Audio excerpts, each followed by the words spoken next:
What's up, everybody? All right, so today let's talk about Mortal Kombat 2 and the Batman 2 because this is a interesting topic, and I've been seeing a lot of people on the internet talking and pretty much just speculating of all this stuff that's going on with Warner Brothers, if you want to say, which is kind of interesting, but at the same time, I am not surprised to see all these things that are coming out from it and stuff. So if you see Mortal Kombat 2, look, I'm gonna tell you straight up, I'm gonna spoil it. So if you don't want to hear spoilers, don't watch it. It's a good movie. It's very hardcore in the sense of what they do with it. You know, the fatalities and the fights were pretty amazing. I liked it. It was really good. It was fun. And the way that they just like kill off the characters was like, whoa, like they really, really went out, and it was interesting to see that. What's up, Wrangler? Appreciate you for tuning in. Yeah, man. Like Mortal Kombat 2 it was a fast movie. It had its moments where it was like, all right, that wasn't necessary, but it was fun. It's an enjoyable movie. It's better than the first one, that's for sure. Turner, what up, man? That MK2 movie was good, man. It was really good. I'm telling y'all right now, like I'm talking with spoilers, so if y'all don't want to hear spoilers, I'm telling you right now.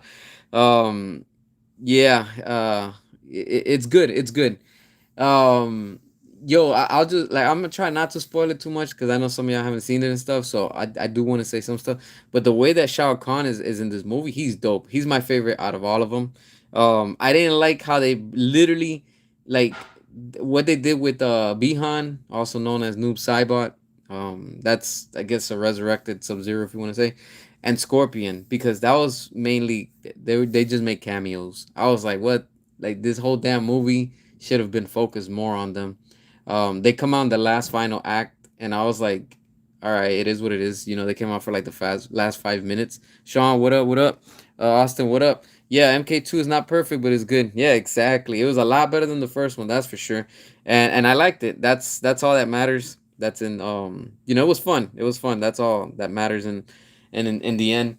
And just man, I seriously thought they were gonna bring Kentaro because he comes out in Mortal Kombat 2 the game, but he's not in the movie. It's a shame. They should have brought him. I was like, damn, what a missed opportunity.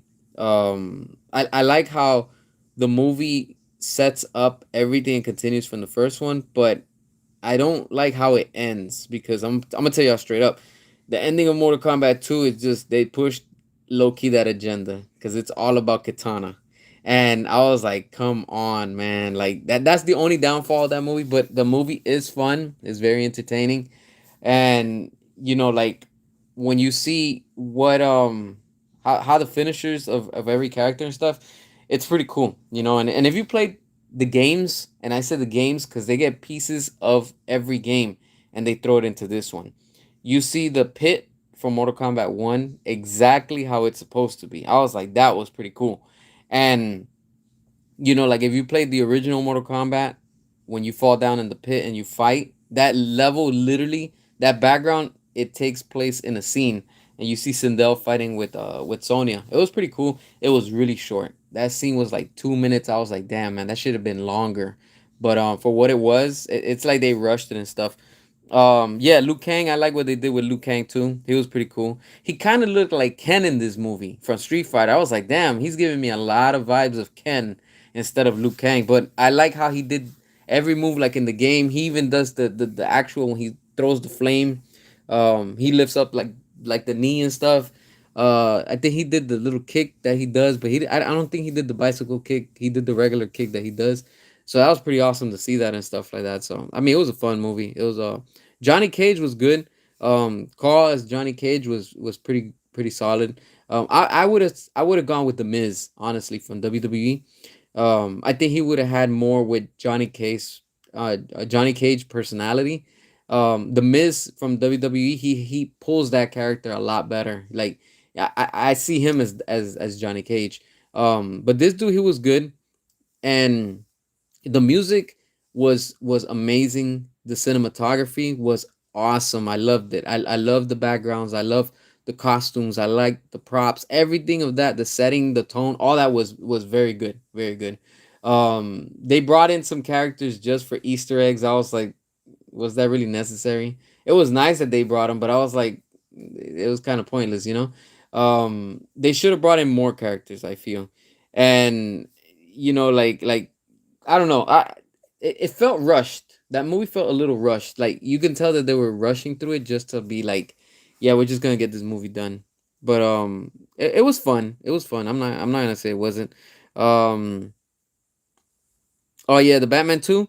Yeah, I really don't care about the Batman, honestly, man. I don't care about Robert Pattinson. And talking about Robert Pattinson real quick, I didn't know that he was in the Odyssey because when they were playing trailers, they played the Odyssey, and I had no idea that Robert Pattinson has a big role. I'm losing interest in that movie. I'm not convinced by Robert Pattinson's acting. That's why, like I said, that's not my Batman. I'm just not interested. But again, that's what that is with that movie. I guess I really don't. I'm just not interested in Robert Pattinson and his acting and stuff like that. He's just to me, he's just kind of boring. So I just can't. I really can't. Um. Oh, they don't do the dine-in feature anymore. Yeah, some theaters do that. Some don't. I just saw it regular yesterday. It was a Thursday night. I mean, and it was pretty fun. It was a fun movie. I'm glad I saw it. So that's what it was. How was it in tone? Mortal Kombat and the tone is very dark in the sense of they really focus on Outworld. So if you're familiar with the game, there's a lot of Outworld, and that's good. I was like, damn, finally start focusing on the Outworld characters and the tone. I just don't like how they brought in Shao Kahn and they were done with it. I was like, damn, man, that was stupid to me. I was like, yo, like he should have continued. Like I'm trying not to spoil it for y'all, but still talking about it and stuff. And the Baraka scene was so stupid. Damn, that scene was so stupid. Like I'm talking about, like they did Baraka so damn dirty. I was like, it was more of a cameo. I was like, they turned him into. They literally there was a lot of joking in this movie too. Damn, there was a lot of jokes. I did not like that. There was too many jokes, and like the Johnny Cage very sarcastic, but like sometimes it's like okay, that was a forced joke. I didn't like it, and it just didn't feel right. I don't know. It's the comedy, Like I was like, so there was a bunch of comedy in that movie. I didn't like how they did that. Again, I didn't like how they did with what they did to Baraka, just because I mean Baraka's a badass. This dude's supposed to be a freaking monster, and they just portrayed him like this dude. Just I just didn't like how they did Baraka. Honestly, Jade was cool. Her fight scenes were awesome. She was she nailed it as Jade, the actress, and I just don't know why the style with her hair and stuff. She kind of gave a lot of vibes of Aang from was it Avatar, the last Airbender. Um, I kept telling my girlfriend when we were watching that, I was like, "Oh, there goes Aang from the last Airbender." We were cracking up, but it's a fun, good movie. The fight scenes, Katana in it, badass, really, really badass. How she fights and stuff. Again, Bihan as Noob Saibot, amazing. I love that end credit scene. I mean, not end credit scene, the final scene, and you see Scorpion. He comes out.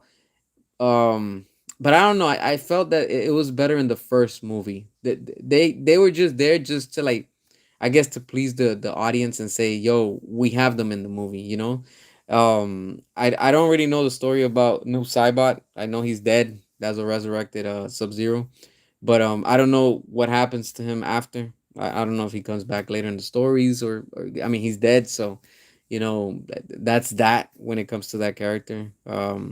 Yeah, they had a lot of jokes. It kind of felt like you can tell somebody was like, "Oh, we should cram this joke in it." I was like, "Nah, that's kind of stupid." I just don't. Yeah, the animated ones are pretty much a lot better.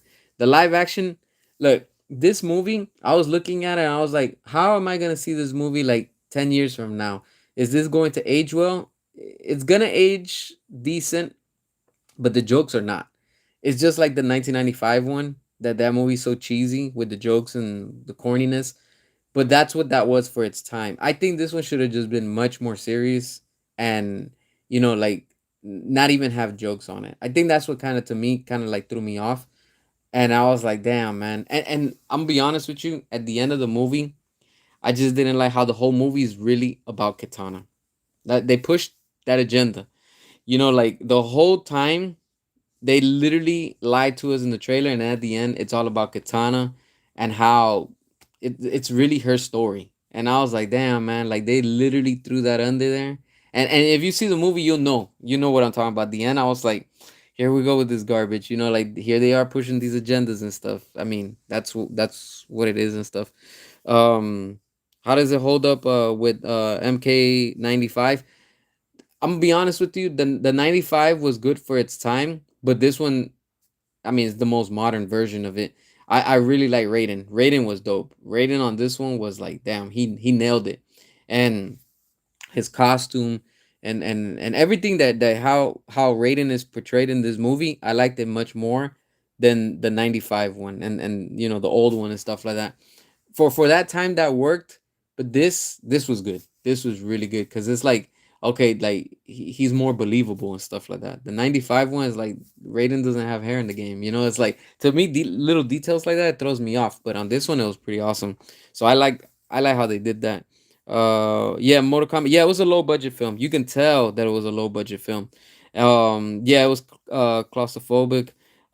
There was no scope on the film, no Shao Kahn Coliseum. Yeah, that's what I'm saying. Like, I don't like how they really brought and rushed Shao Kahn. Like, they did him as a one time and that's it. It's like, why? Like Shao Kahn is a real big important character in Mortal Kombat, and like what they did to him, I was like, to me, I was like, nah, man, like they did him dirty, man. Oh, and that fatality that he does. I'm gonna tell y'all straight up. I'm gonna spoil it. I don't care, but I'm gonna have to. They kill Cole. Cole, that dude from from the first movie. Yo, Shao Kahn crushes his head with the hammer, with that mallet. Dude literally takes him out. That was a short scene too. Like he literally crushes his head while he's on the ground. The whole head explodes, blah, and then it's very gory. And when he's done, they're fighting in the in what is it, the acid, the pool acid stage in Mortal Kombat 2. When like you do the fatality, you uppercut them, they land in the pool, and then they just turn to a skeleton because that's the acid. He literally does that after he like freaking stomps his head with the freaking mallet, and he just pushes his body into the water, which is the acid, and you just hear it melting away and stuff. So I was like, damn, this dude literally did like a brutality and a fatality at the same time. I was like, hell nah, like it was very, very gory, like that. Yeah, like that part is extremely gory. Cole Young. I'm glad they took him out, man. He was kind of pointless. But yeah, that was good. Yeah, he was a pointless character, big time. I'm glad they ended his character. But damn, they took him out nasty. You can tell that the people that were making this movie, they were reading comments. They were like, "Yo, people are pissed with this character," and yeah, they gave him a nasty finisher. I was like, "Damn!" Like they took him out. He went all out. Sindel, another wasted character. I feel. They rushed her. She just, I mean, she just becomes Sindel overnight, and I'm like, what the hell? Come on, man! Like lead up to it. It's like you could tell they were trying to like just bring in these characters to please in the audience. The Sindel from the '95, or I think Annihilation. I don't know when that one came out, between the first and the second movie back in the '90s. The second one, when she comes out, hands down was a lot better than this one.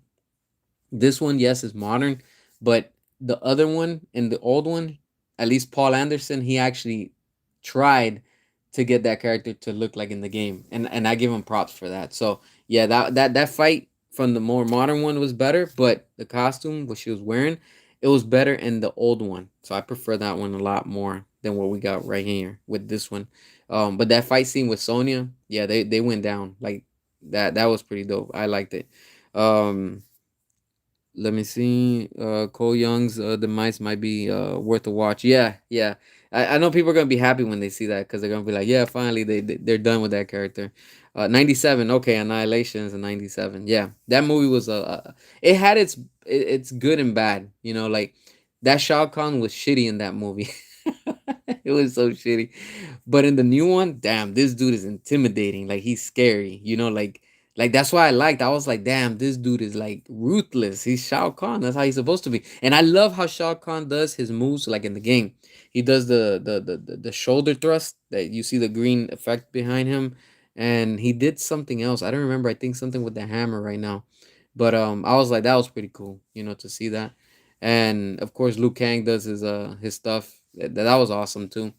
Raiden is more like a cameo. He's just there, like a side character. He's pointless in this movie. He doesn't really play a big role. He just talks here and there, and that's it.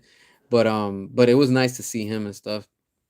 The way they did Jax, oh man, Jax, damn, damn. I did not expect that. They did Jax dirty, man. I was like, man, they completely, like, I don't get it, man. I'm like, why are they bringing these characters and then just killing some of them off? I was like, why are they really doing this? I don't know. Yeah, he'll be resurrected like in Mortal Kombat 3. I think that's what they're doing, but they're kind of rushing it because I think that happens in Mortal Kombat 9, that they, or I think it's Mortal Kombat 10, that all these characters like Kung Lao's back. He's in this one. He's resurrected. And I'm like, damn, doesn't that happen in like Mortal Kombat 10 or 9 or something like that? Where it's like the evil version of him, saying like Liu Kang and all these characters, but on this one, Liu Kang's still alive. But I was like, damn, like the Kung Lao fight scene was dope against Liu Kang. That was they went all out, and the way that they take out Kung Lao, I was like, damn, like yeah, that was pretty gruesome. But then again, he's dead, so I was like, yo, how can you feel pity for him? He's already dead. Um, but it was nice. It was nice to see. He was freaking awesome as Kung Lao again. Kano was weak in this movie. Kano was just added there for pure comedy. That's it. He wasn't even necessary. Kano was just added to say, all right, just add him just so we can have the original cast from the first movie, if you want to say, plus adding new characters, which to me was kind of a letdown. I was like, damn, they didn't even give him the metal eye, and I'm like, come on, man, like this is Kano we're talking about, like it's not hard to do. He's supposed to have that metal plate on his eye and the red beam. Like what's his name? Quan Chi. He gives him a eye, like a real eye, and then he just stuffs it in his face in his socket. And I'm like, this feels like a cartoon. Like it was kind of stupid, Like I was like, they could have done a lot better. But for what it is, like I said, the fight scenes were good, backgrounds, costumes, that was all good. The music, I love the music. Like it's not joke. It's not. It's very like cinematic. I love that. I really like that they did that. And at the end of the movie, they put like they remixed the original Mortal Kombat, but clearly they did a new one. They probably made that shit with AI or something, because like they started adding names that is not in the original one and stuff. So I was like, yeah, who knows? Uh, yeah, yeah. That's I was confused about that. Liu Kang didn't even become MK champion. Like, dude just vanishes. I'm like, what? Like, are they literally doing the script from Mortal Kombat 11? Like, it literally felt like that. Like, there was parts of different games crammed into this one movie, and I'm like, what? Like, I'm kind of confused. I'm like, I have a feeling, and they're setting up for the third one. There's no end credit scene, so if you haven't seen it, don't stay for it. There's no end credit scene, but at the end of the movie, it's telling you they're doing another one. Like literally, they're gonna do another Mortal Kombat 3. Um, if Mortal Kombat 26 isn't tone, definitely I can't imagine the horror that lies ahead in Street Fighter. Street Fighter is gonna be trash. I'm telling you right now. Mortal Kombat was enjoyable because it's Mortal Kombat, it's bloody, it's serious. But Street Fighter is straight up gonna be ass. I'm telling you right now. I'm telling you right now. I am not excited to see Street Fighter. Like that movie is going to be straight trash. I'm telling you, like that movie's gonna that shit's gonna do bad. It's gonna do bad. Shao Kahn shouldn't have died. Yeah, the way that they kill him, I was like, damn, they did him bad. I was like, they really, really did him bad. Yeah, they kill off some characters. Too many characters. Way too many. How was the music? The music is good. The music was really good. I enjoyed it. Like I said, like when they're fighting and stuff, it's very cinematic. There's no like stupid music like like with lyrics or anything like that. The only time you hear the music with lyrics is at the end. Like, the Mortal Kombat, that's it. But throughout the whole movie there's no stupidity with the music. I like that. The fights are really well done. Um I hate how they watered down the Mortal Kombat lore when it comes to live action. Yeah, there was so much that they like completely watered down. You could tell that they were just like going off of different games and they were like, let's just have fun with it. Who cares if it's accurate or not? That's the vibes that I got and stuff like that. There is a part when they go, I think it was to Outworld, and I was like, that was pretty dope because I think it's in Mortal Kombat 3, that stage where you see in the background like a big purple thing just spinning, and it looks just like in the game. I was like, damn, that was pretty awesome. I was like, I'm happy that they threw that stage. I'm not a fan of that stage, but I'm like, it was portrayed just like it is in the game and stuff. So you see that big swirl in the background just spinning, and I'm like, yeah, that's from the game. And some of the moves when they fight is just like in the game too. I was like, all right, cool. That was nice to see and stuff like that. Some parts were stupid because you could tell that they were on wires. There was a part that Katana was fighting Johnny Cage. Clearly, she did a move. I was like, that shit was so fake. Like it was just so bad that you could literally see that she was on wires. And I was like, I mean, you don't see the wires, but you can tell she's moving around in wires. And I was like, damn, why the hell who allowed that to be edited like that? Like literally the way she jumps off the wall and she kicks Johnny Cage. I was like, you can tell she's on wires. Like it just felt so robotic. And I was like, and then there's a scene that she fights Jade, like towards the beginning. And the same thing, she does the same thing. I was like, yo, like we just saw this, like yeah, it was some parts that was kind of stupid when it comes to that. Jade was a badass though. That she was that one. She was really good. Shinnok will be the villain for Tekken 3. For Mortal Kombat 3. He's the big bad for Mortal Kombat. Yeah, he's another one too that he's a big bad character. I mean, I remember he got introduced in Mortal Kombat 4, so I mean, I don't know how they're gonna go about on this. I'm not spending my money in Street Fighter. I'll watch a pirated version online. Yeah, I'm gonna go check it out just because. I'll rather give my money to Street Fighter instead of Supergirl. I'll be honest with y'all. Like I'll rather go watch Street Fighter and probably I'm gonna come out of there and be like, "That movie was stupid fun." But Supergirl, I'm not wasting no money on that garbage. That straight up hell no. You saw Mortal Kombat 2 wasn't bad, but I'm still worried about Street Fighter. But Mortal Kombat 95 is still the best. Yeah, yeah. I kind of agree with you. I like I like the new one for what it is because it's modern and everything that's modern in it and stuff like that. You could tell that they were trying to pay was it homage to the 95 and stuff, which it was cool. But at the same time, like, do we really got to go back to that? Like do your own thing. Just focus on these characters and stick to the story. The story, there's parts that it kind of like threw me off. And I'm like, this has no this shit's got me confused. It's like why am I like thinking so hard on a Mortal Kombat? It's not that hard, but they make it like that. Warner Brothers, I guess. How did your girlfriend feel about Kitana having the main story opposed to Liu Kang? Yo, she loved it. I'll leave it at that. At the end, I was like, "Yo, what the hell, man? This whole movie was just basically low key agenda pushing Jade and Kitana. That's what it was." I was like, "Damn!" Like honestly, I was like, "Damn." I think the producer kept most of the budget for himself. Yep, just like James Gunn, keeping and profiting the money. Um, I don't know, Liu Kang. This is a hostile environment. I'm totally unprepared, and I'm surrounded by a bunch of guys who probably want to kick my ass. It's like being back in high school. Yeah, yeah, yeah, man. I asked because let me see how long. I asked because most female reviewers are giving this film good reviews. Yeah, I'm gonna be honest with you.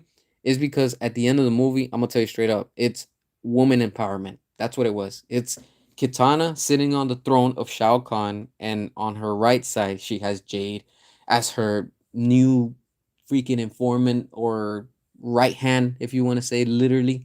And then she's leading the pack, and behind her is Raiden. You see, what is it, Sonya, the remaining members of it was like probably like 8 total that they're like literally prepping for Mortal Kombat 3. That's how the movie ends. I was like, screw this movie. That right there, I was like, I turned around to my girlfriend. I was like, "Screw this movie." She's like, "Yeah, that was good and stuff." I was like, "Yeah, I wonder why." So yeah, that's why a lot of females are giving it good reviews and stuff. But besides that, the movie's fun. It's enjoyable. It's just that I think they said, you know what? Let's hold to the end of the movie to piss the fans off. But at least we already got their money, and who cares?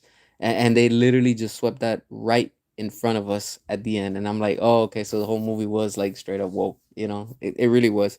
I agree. MK2 is good as it is. I'd rather pay money to see Street Fighter rather than Clayface and Super Slut. Yeah, yeah, same. I'm not gonna watch Clayface for sure. I'm not watching that trash, and for sure I'm not watching Supergirl. Hell no.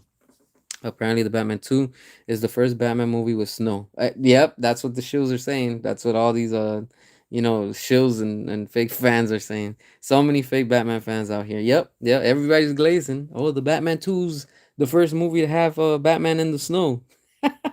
Even Batman and Robin with Arnold, that shitty film, but it's still fun, has snow in it. So yeah, that's exactly what it is. Reminds me of Thanos and his daughters. Yeah, that's exactly what this movie kind of felt like. No lie, it really does feel like that. Oh, really? The Batman 2 is the first Batman with snow. So Batman Returns, Batman and Robin, and The Dark Knight don't count. Stupid Reeves chills. Yep, that's what it is. The hack Reeves fans. That's exactly what it is.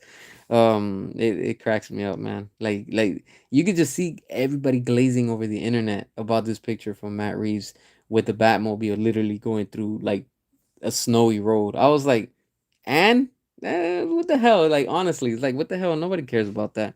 It's kind of, you know what's kind of interesting. The You all know that I'm working on this little short film, the little stop motion video that I'm working on, and a few days ago before this post got put by Matt Reeves, I literally put, like the Batmobile that I'm working from these toys from the Snyderverse and stuff. And I'm like, yo, this is what I'm working on, stuff like that. And then a few days later, we got now Matt Reeves putting, oh, the Batman 2 is in pre-production. Here's a picture of the Batmobile. And like, what the hell? Like that's it. Like, I don't care, honestly. I just don't care about Matt Reeves and his universe. I just don't care about DC right now. Honestly, I don't care about DC until they go back to the Snyderverse and give us what we want. I just don't care about what DC's doing right now. Just not interested. Um, all right, you gotta go, Rem Wrangler. Appreciate you for joining. Yeah, half the shows believe Batman's exactly how Batman is in the comics. Yeah, it makes no sense, honestly. Look, after 5 years of the story writing for the Batman 2, we can clearly see. I'm already starting to see what's exactly building up. And and I think Matt Reeves and James Gunn are both feeling the pressure because their time is running out. They know that they're on their final, um they're in their final phase, if you want to say, to impress the studio.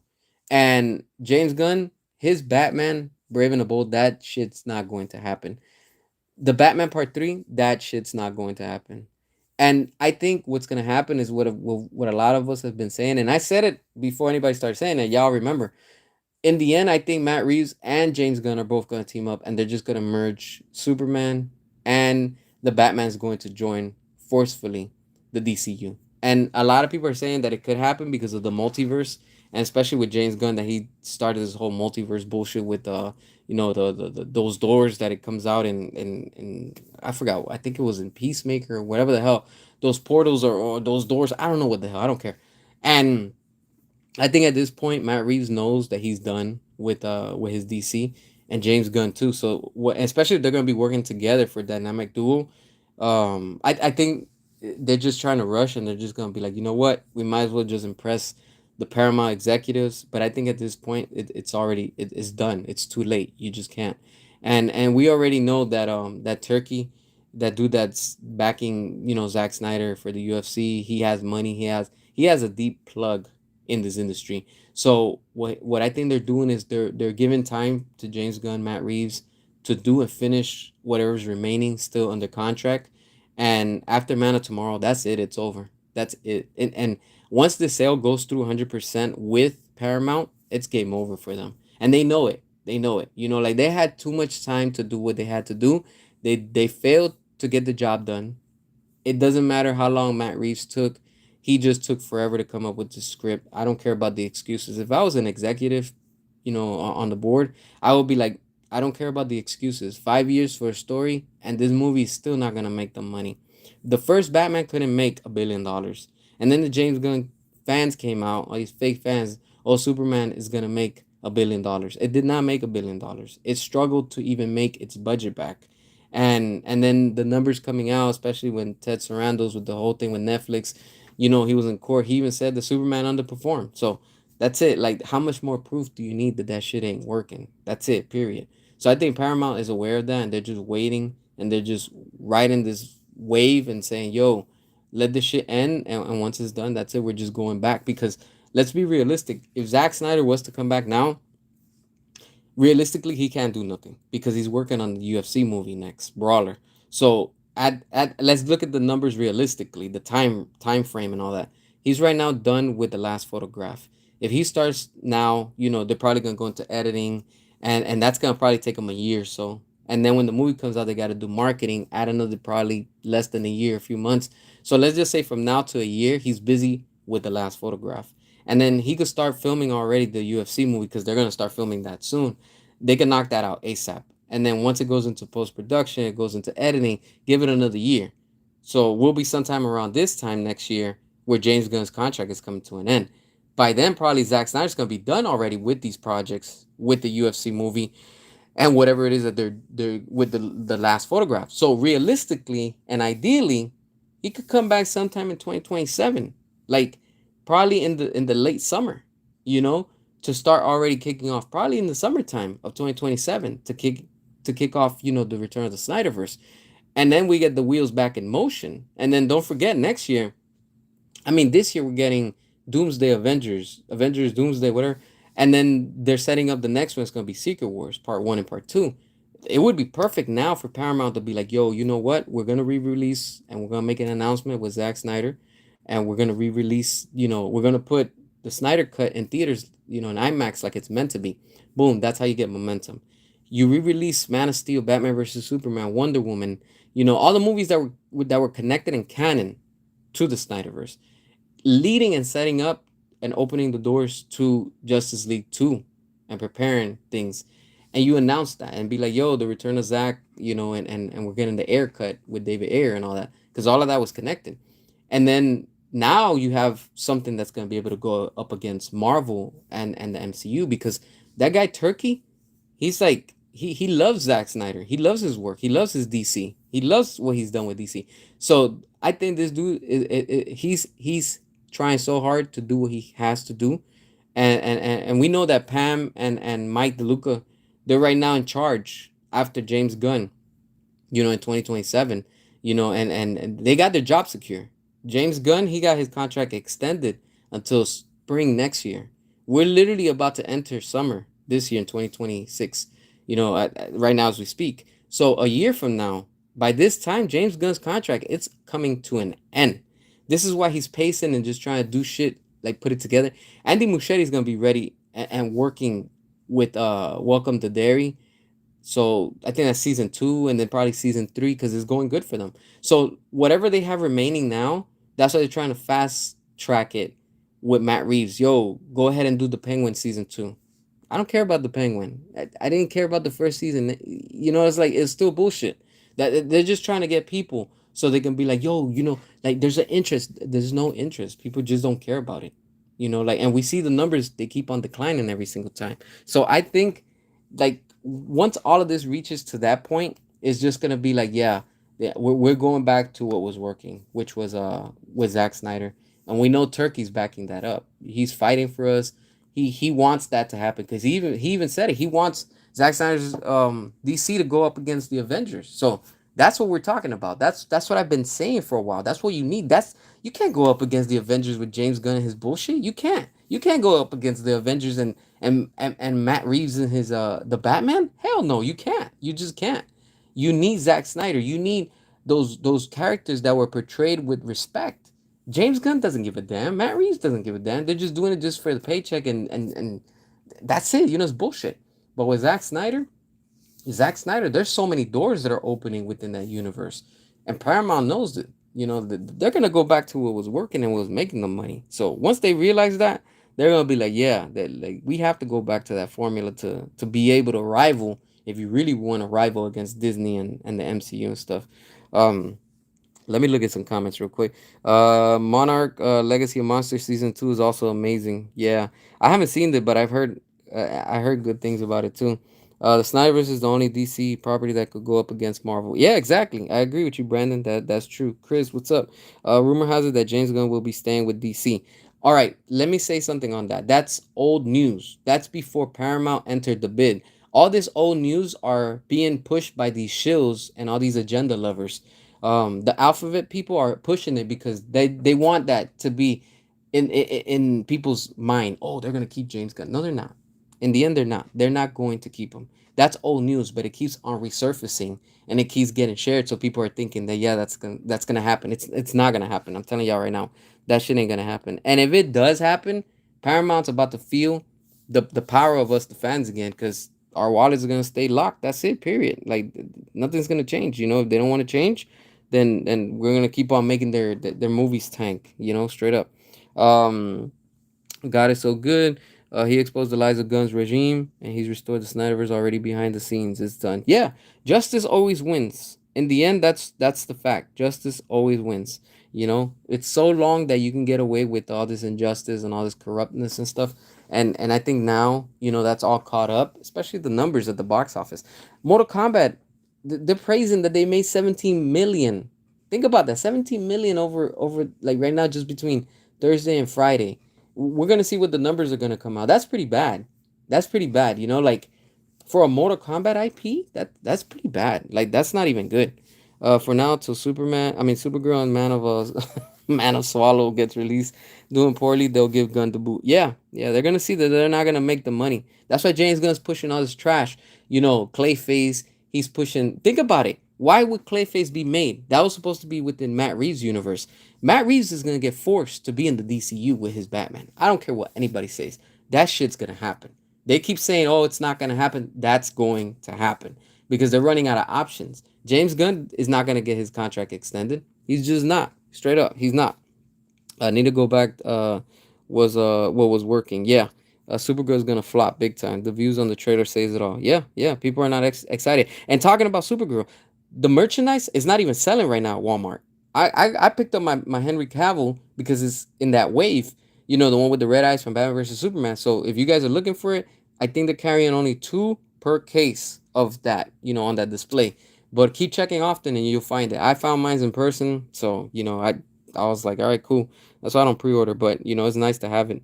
But yeah, the merchandise is not moving. It's not moving. And Lobo's bike is $50. Yeah, that shit's gonna go to Ross soon. I'm telling you, before this movie comes out. Snyder's live action DC is beyond profitable. Yeah, it makes money. That's what it is. If Paramount's keeping Gun, my wallets remain closed. Yeah, gotta keep them locked. That's it. At this point, they're just locked. Mine's is.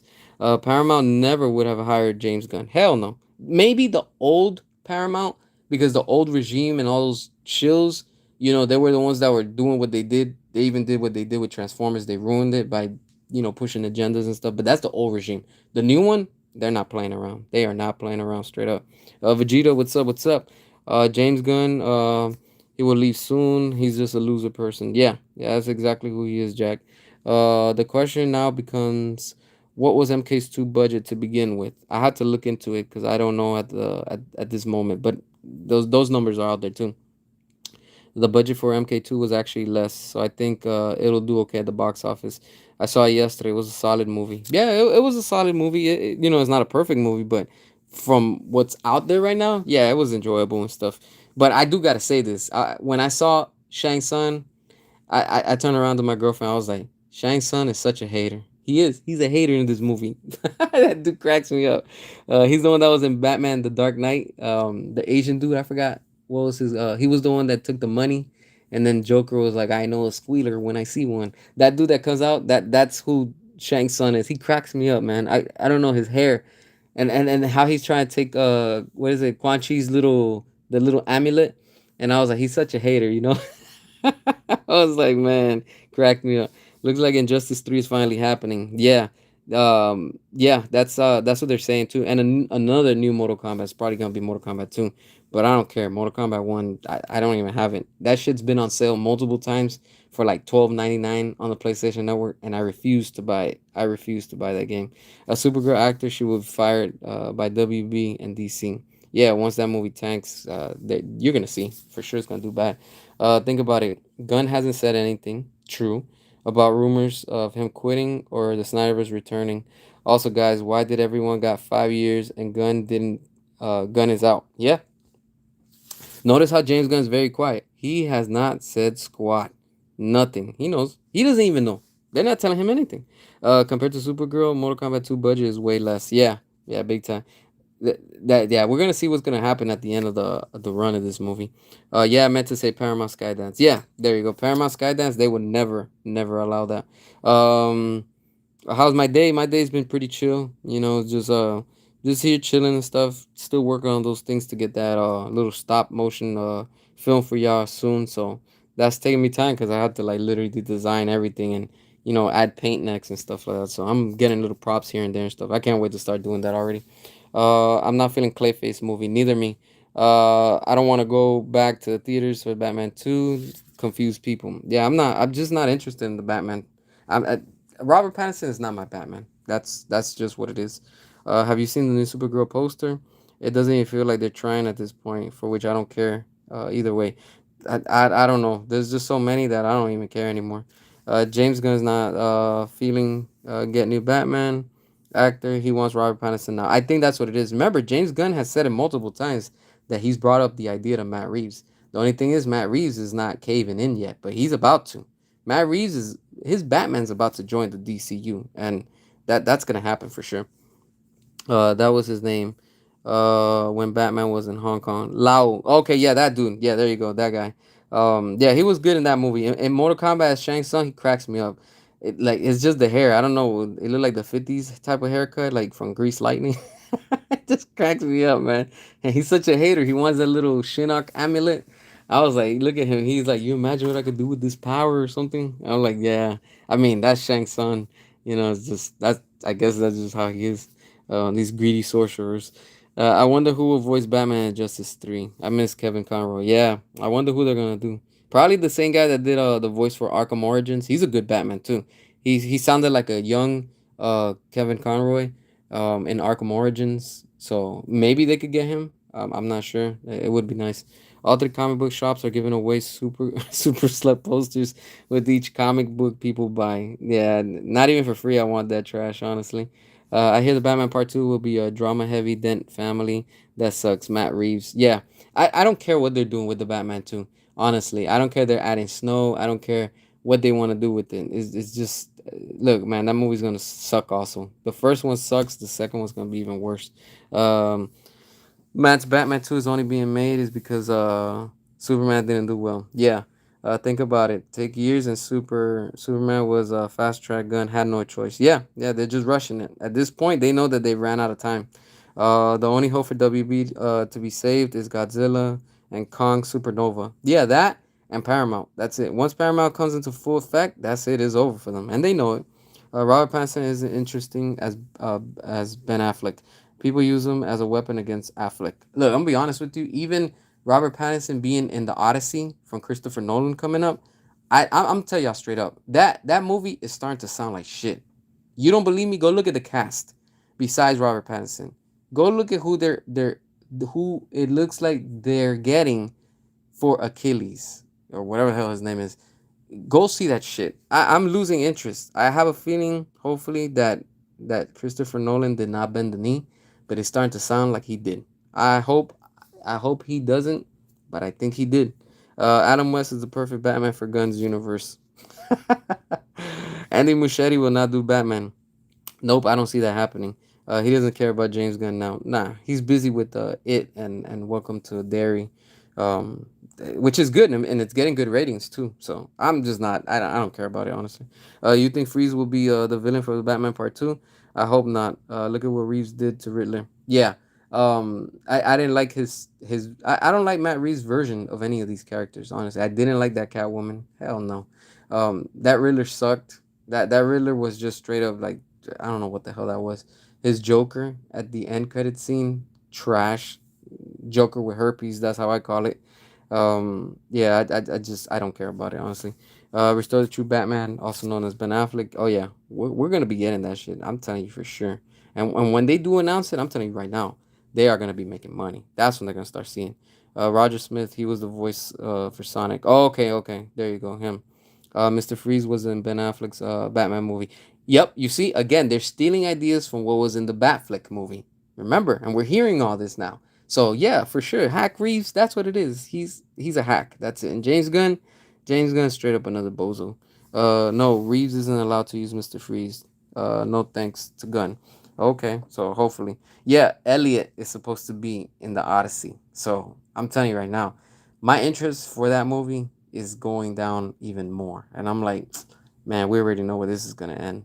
I thought I'd never see the day that Nolan bent the knee. Exactly. But again, I think it's all because of the money. Are you ready for Nicolas Cage Spider Man? Yeah, hell yeah, I want to see that. I like that they're taking that serious. Um, Elliot Page, that Nolan hired. Yeah, man, I saw. I couldn't believe it. I had to look it up, and I saw the cast, and yeah, it looks like it's official.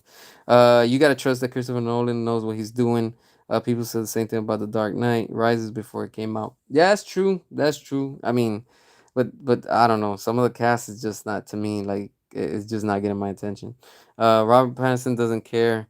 Playing Batman, he wants money. Yeah, that's it. You know, it's I don't see him as Batman. I really don't see him as Bruce Wayne. You know, like I just don't like it. And I can't stand that Batmobile.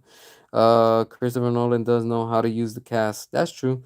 Even the worst actors in the best way. So maybe there is a chance Pattinson isn't that bad in that movie. Oh no, hell no. When I saw the trailer during Mortal Kombat 2, I was like, yeah, screw this movie. I told my girlfriend, I was like, Robert Pattinson doesn't convince me. You know, she likes Robert Pattinson as an actor, but to me, I'm like, nah, I'm good. I'm like, nah, he doesn't convince me. Nothing against him. It's just I don't know. I just don't take Robert Pattinson serious as an actor. He looks like he belongs in like low budget indie films, fan films, and and projects like that. The Batfleck movie will make $1 billion film for sure. That's for sure guaranteed. And I think that's why they don't want to do anything with Snyder right now. You know, even if it's Elseworld, because they know that everybody, all the ratings are gonna go to the Snyder stuff. They know it. So what Matt Reeves is doing right now and James Gunn is just they're just putting what they can in the little bit of time that they have. And yo, if it works, it works. If it doesn't, so be it. It just doesn't. James Gunn should work at the White House. Nah, hell nah, nowhere. Exactly. Pattinson doesn't care about the Batman as much as Ben Affleck. Pattinson doesn't work out. He's a vegan and is totally lazy. There you go. That not my Batman. Christopher Nolan sucks. I don't trust him. I don't know why, but I just have this feeling that Hollywood got on Christopher Nolan's ass and said, "Hey, if you don't make the movie we tell you to make, we're not gonna give you the money that you want and the quote unquote freedom as a director to do what you want on that." I would have been like, "Fuck that! I don't want none of that shit. I'm doing what I want to do, how I want to do. Fuck your money. I'm still gonna make the movie I want to make." That's how I see it. Let's see. Matt Reeves should not direct Batman. He should just get a new life and a new job. Robert Pattinson will always be the Twilight boy. Yep, that's all I see. I agree with you. That's all I see with Robert Pattinson, the Twilight character. Um, yeah, he doesn't. Yeah, he's in year 3. Doesn't like working out. Flat out lies about the stuff. James Gunn. Yep. Robert Pattinson eat cheeseburgers. Don't do workout. The only thing Reeves is good is that cinematography. Yeah, I give him that. You know, I do like his cinematography and stuff. James Gunn should do what is it? KFC commercial. Oh, the Colonel. Yeah, the Colonel of KFC. More KFC commercials. Yeah, man. But yeah, overall, Mortal Kombat was a fun movie. It was entertaining. You know, it's not the best, but it's not the worst. It's a lot better than the first one, that's for sure. You know, it was enjoyable. You know, it was good to see finally a movie of Mortal Kombat like it's supposed to be, like Mortal Kombat. And we finally got that. You know, it's about damn time. I just feel that they brought in too many characters. It was a little bit rushed. It could have been a little bit better, but for what it is, it's one of those like, all right, whatever, I'll watch it just because, you know.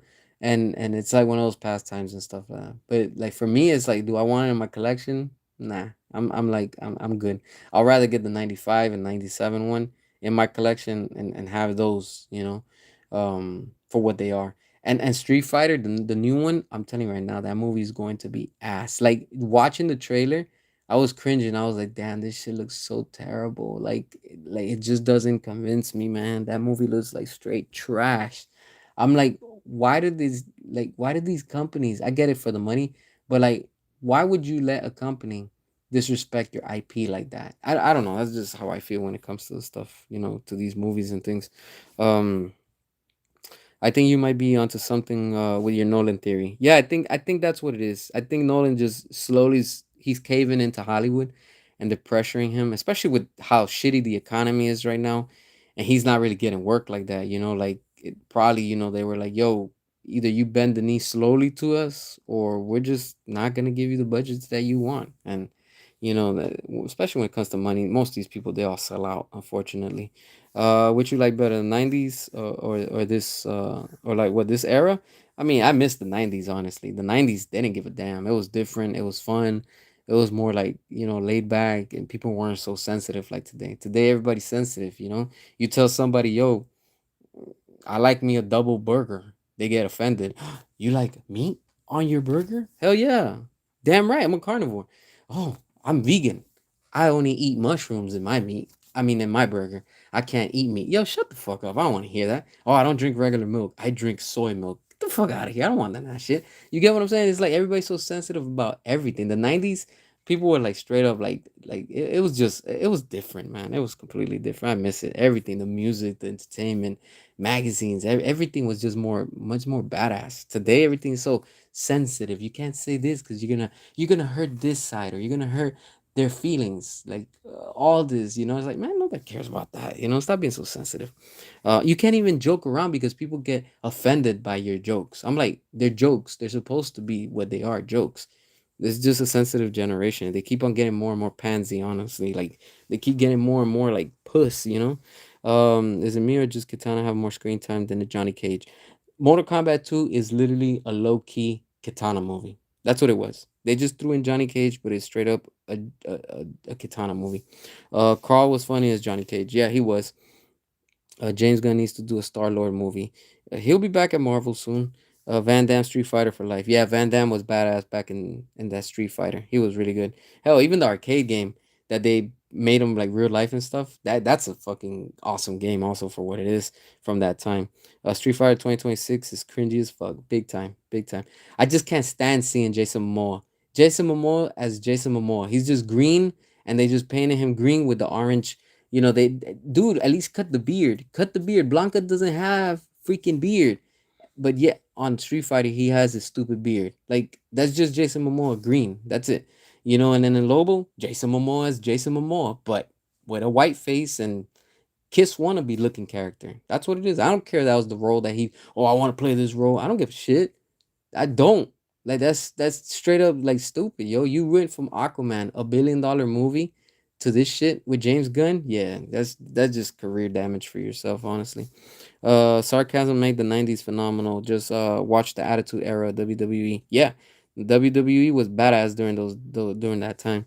Raul Julia is the best, and Bison. Yeah, this new one I can't stand that dude. Like, I just can't. This new guy, I know he was in the Suicide Squad as Polka Dot Man.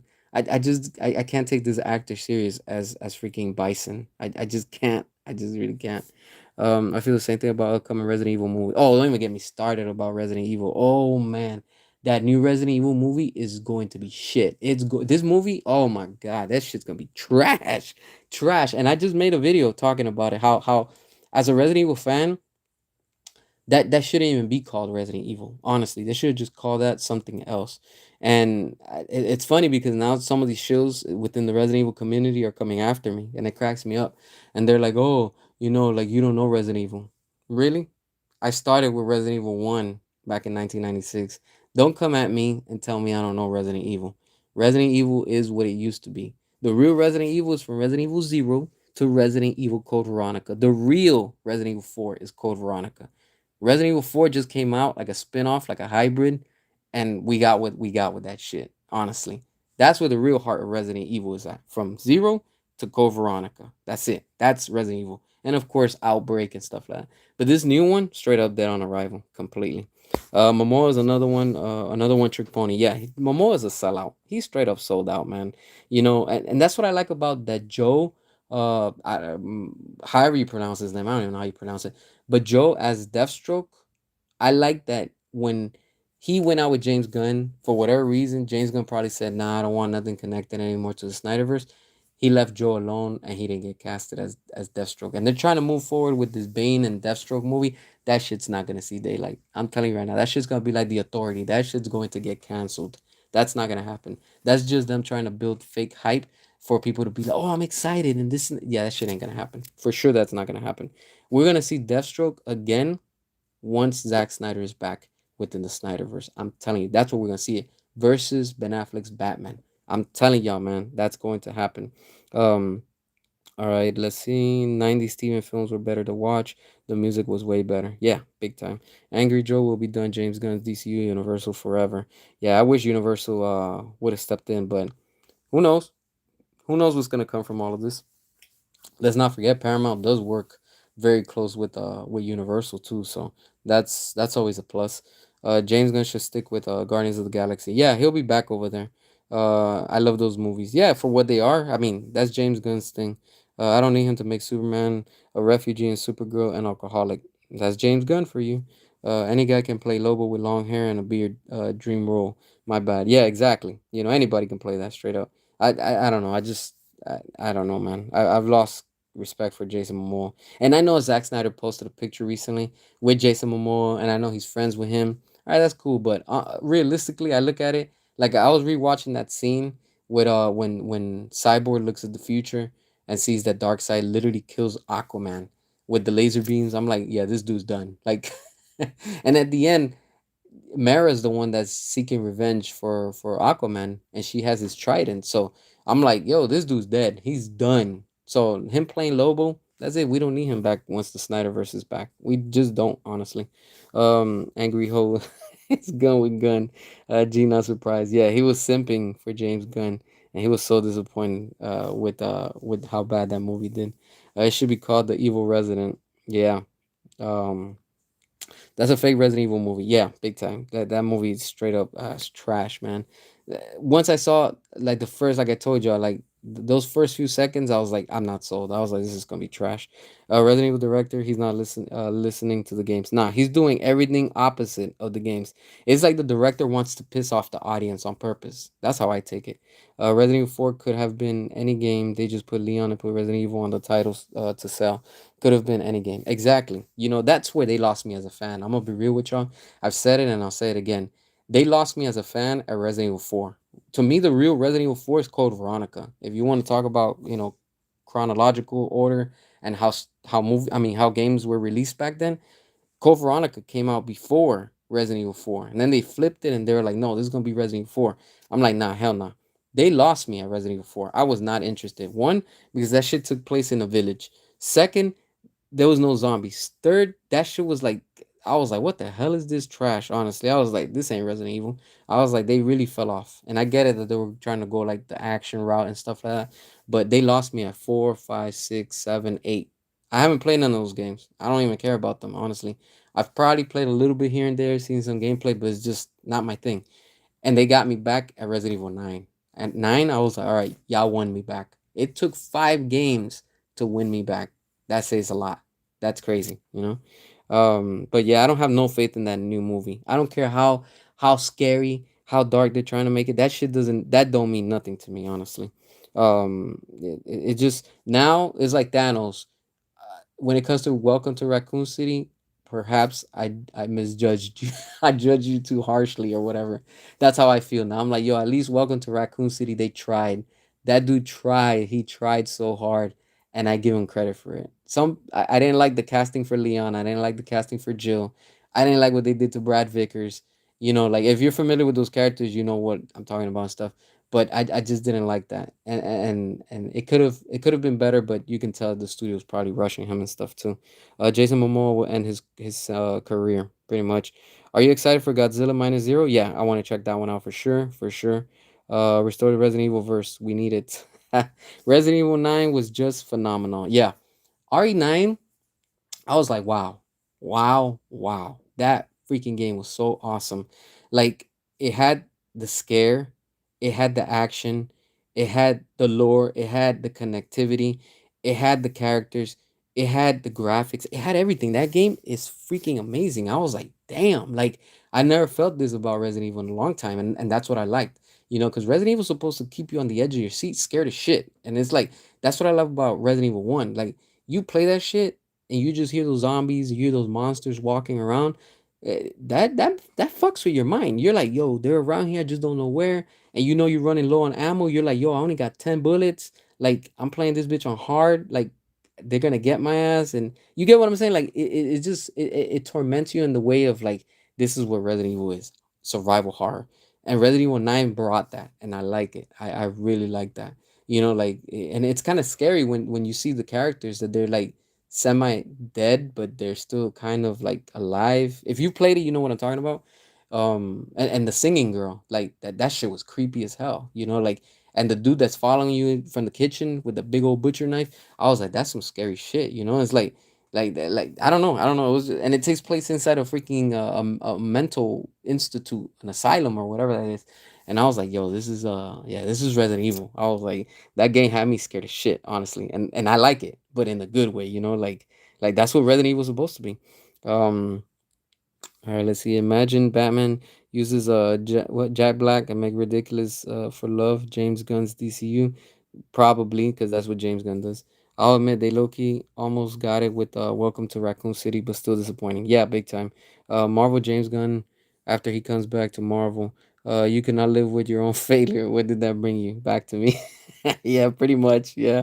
True, RE9 was pretty much back to its roots like the first three games. They should have been done that. And I love that they did that. And it's crazy because I saw a video, I think it was with the director, and he was saying it. He's like, we tried doing this for I think it was a few years. I think he said for like almost like more than 5 years, and Capcom was like, nah, we don't want to do that.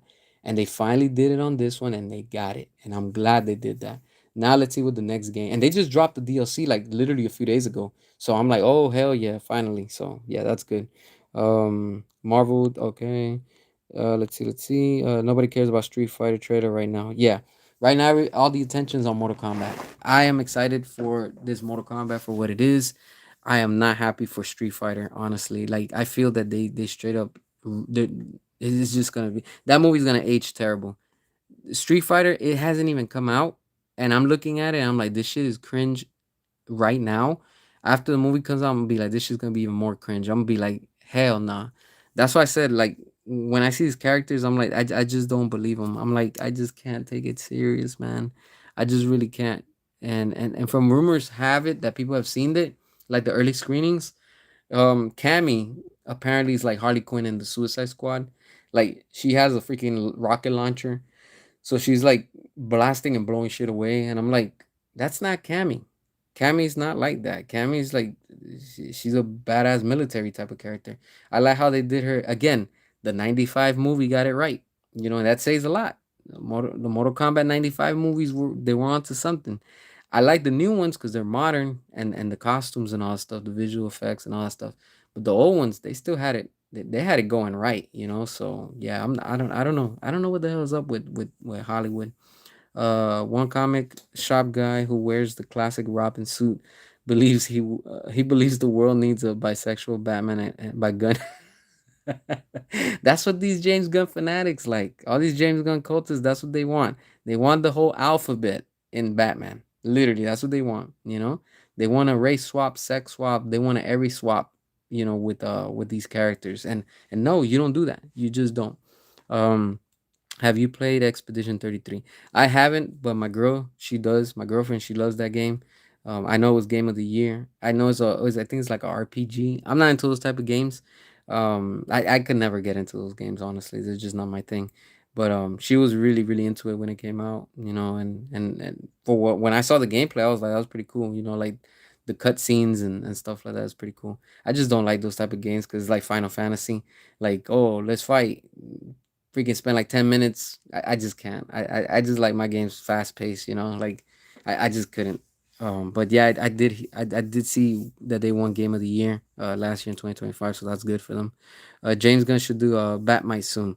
Yo, you know what? Notice that he's been quiet about Batmite. He has not been mentioning nothing about Batmite. Probably somebody got on his ass and told him, "Yo, you need to shut the fuck up with Batmite already." And probably that's why he's not talking about it. I think that's what probably happened.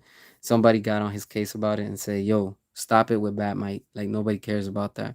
But who knows? Who knows? I mean, again, I don't think the Brave and the Bold is going to happen. Especially Andy Muschietti is going to be busy right now with it, the series, that whole Welcome to Dairy. That's going good for him. The ratings are good. All that shit's good. That's good. More power to him. But yeah, I don't think the Batman Brave and the Bold is going to happen. And at the rate we're going, I highly doubt it. Once James Gunn's contract is up next year around this time, I think by then we'll be seeing that Zack Snyder is going to be back at Paramount, especially with the UFC Brawler movie that's going to be next after the last photograph, and it gives us that time frame from here within a year.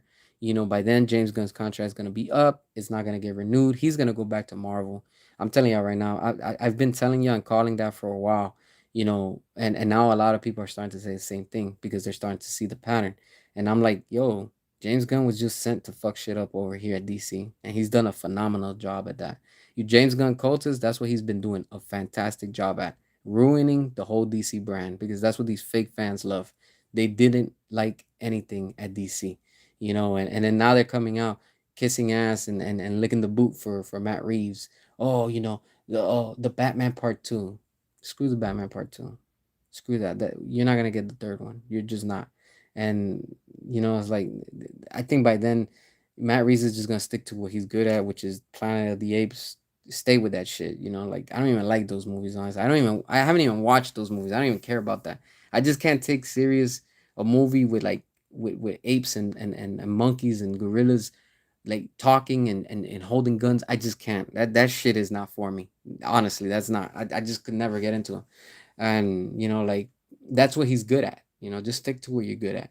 James Gunn, you're good at Guardians of the Galaxy. Once you go back to Marvel, stick to what you're good at, and just keep you know doing that. I mean, that's what he's good at. Like, we're gonna look back once James Gunn is gone from DC, and we're gonna be all of us are gonna be like the real people that know and recognize quality. We're gonna be like, capital WTF? What happened here?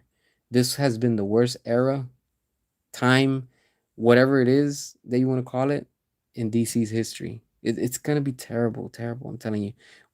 I think they're gonna end up sweeping that shit under the rug and trying to like hide it, but it's forever gonna haunt them because people are gonna be like, "Yo, we went from Snyder, serious, respected IP characters with DC, to what the hell happened." The Suicide Squad was the beginning of the end, and literally look at where we are. They're not making money. They keep on losing all this money. It just tells you they're in bad shape. It's really really bad for DC. Gunn is staying. LOL.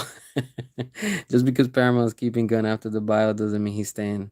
They have to keep him because his contract. That's all. Exactly. That's the only thing. That's why I think he wasn't even. That's why he probably knows that he wasn't even needed in that meeting, and he didn't show up because he's like, well, I'm probably done. Good. Get your ass. Bye bye. We don't care. He knows his time is up. I don't believe Andy wants to do another DC film after what happened in the Flush. Yeah, yeah.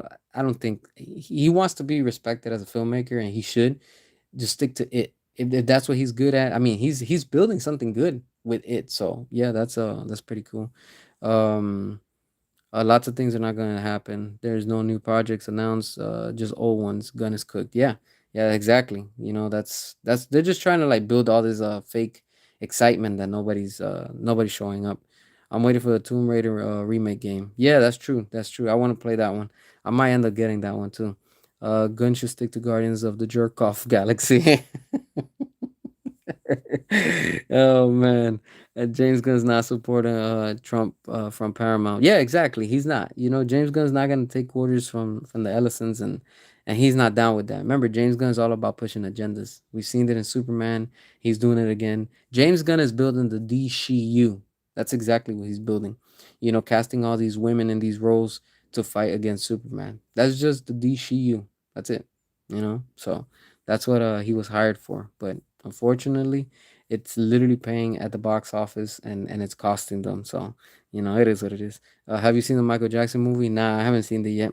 I've been hearing a lot of things about it. I don't know. I don't even know if to waste my time on it or not. I want to check it out, but at the same time, I don't. I'm very 50-50 on that movie. I want to see it because it's MJ and stuff like that. But I don't really want to see it if it's gonna be getting into like deep stuff about like things that happen. I'm like, I really don't care about that. Netflix is good at doing, what is it, the documentaries. So for that, I guess I'll just watch something on Netflix. But I don't know. John, I don't know. James Gunn is cooked one way or another. His gun doesn't matter. Fire resigning or walking out. Yeah, it doesn't matter, honestly. At this point, dude knows that he's done, and he's gonna be out. They're not even keeping him in the loop of what's the plans over at DC with the Paramount buyout and stuff like that. And I think at this point, once the sale goes through, David Zaslav's turning his back on James Gunn and Peter Safran. But the thing is, Peter Safran, he has his own studio, so he's good. But when it comes to James Gunn, James Gunn, I'm telling you straight up, he's gonna end up going to Disney. You know, in the end, Disney fired his ass, but Disney doesn't care. The same way they fired him, they'll hire him again. You know, because of course, Guardians of the Galaxy, that's his thing. So yeah, they'll bring him back for that. Joe Rogan like Zack Snyder movies. Yeah, he does. Yeah, I've seen the interview about it and stuff. I'm gonna annoy Gunn like Axel Foley. Light skin, what's up, man? Yeah, just chilling with y'all. Let's see. People can say what they want about the 1984 Supergirl movie, but at least Helen Slater was beautiful and really looked good, unlike the manly looking wild beast they chose to play Supergirl. Yeah, that's true. I agree with you. And the new one, it looks like that dude from Guardian. Where is it from? Guardians of the Galaxy, I think. That Warlock dude. I can't remember his name, man. Just put it in the chat because I don't remember his name right now. Have you played Doom: The Dark Ages? No, I haven't played it. I haven't played a Doom game in a while. Yeah, I saw Mortal Kombat on Thursday night. I saw it. That movie was dope. It was good. Not perfect, but it was a lot better than the first one. So yeah, it was good. Were you able to see it? What did you think about it? I enjoyed it, you know, but it had its mistakes. You know, it had its flaws. It's not a perfect movie, but it was a fun, enjoyable movie for the 2 hours that it lasted and stuff. So you know, I'm just not gonna watch Supergirl. So yeah, I'm not wasting my time on that shit. Honestly, Clayface, I am not gonna be watching that crap. You know, I'm just not. I don't care. I haven't even seen the trailer. I'm gonna be real with y'all. I have not seen the trailer for Clayface. Like that's how much I don't care about what DC's putting out right now. Like I don't need to waste my time. Honestly, I'm like I don't even care about these movies. Honestly, let's see. I want to see Supergirl actor Flash for Snyderverse. Yeah, Sasha Kai. I want to see her back under Zack Snyder's leadership. I know it will be a lot better. That for sure. Hell yeah. I want to see her next to Henry Cavill. That I want to see. I really want to see. They need to unfold the mess that they were trying to do with the Flush. Honestly, damn, the Flush was such a terrible movie. But that's because James Gunn was the one literally leading everything, you know, behind the scenes and stuff like that. Clayface seems to be better than dumbass Supergirl. Yeah. Honestly, I'm not even interested in Clayface. I see what they're trying to do. They're trying to do like Joker, the same style. It's gonna be a Clayface movie without Batman. And if they end up putting Batman, most likely it's going to be Robert Pattinson's Batman. I have a feeling they're gonna end up tying that shit with Robert Pattinson and the Matt Reeves trash that they're already doing. Sasha Kai was a great Supergirl. Yeah, big time. I liked her. I liked her a lot. Um, I know I talked a lot of shit when the Flush came out, but seeing how this mess is right now, right now with DC, man, it just gets worse. It's like damn, you know, like who's approving of all of this, honestly? You know, like who's saying, yeah, this is good to go? I think they're just far beyond desperate that they're just approving and just saying, yeah, just who cares, just go with it, you know, at this point. Until James Gunn's contract is fully 100% done and they don't renew it next year. They shouldn't. They shouldn't. Like, fuck that. I'm gonna be honest. Like Paramount, fuck James Gunn. You don't need to renew his contract. Like nah, hell no. That's it. This dude has proven that he's just taking y'all to bankruptcy.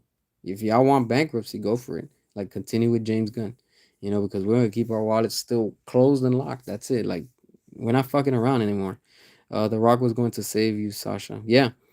Give you Sasha. Yeah, exactly. That's why The Rock, I give him a lot of people give him shit for what he did, but he did a lot of shit for us. He brought Henry Cavill back, which was the biggest, most difficult thing to probably do because of money.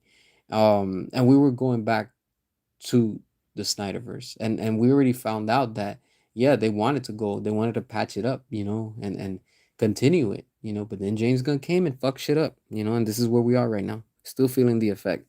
That's why he needs to be removed. James Gunn is that bacteria at WB, and if it continues, is also gonna pass over to Paramount, and that shit needs to be disinfected right now. Like it needs to, you know, give antibiotics and get rid of the fucking problem. And James Gunn is the problem. He needs to go back to Marvel.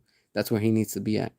Sasha was a great Supergirl. Yep, big time. Clayface trailer looks like Matt Reeves. Exactly. I agree with you, Jack. That's the same thing. It has the same tone. It has the same style.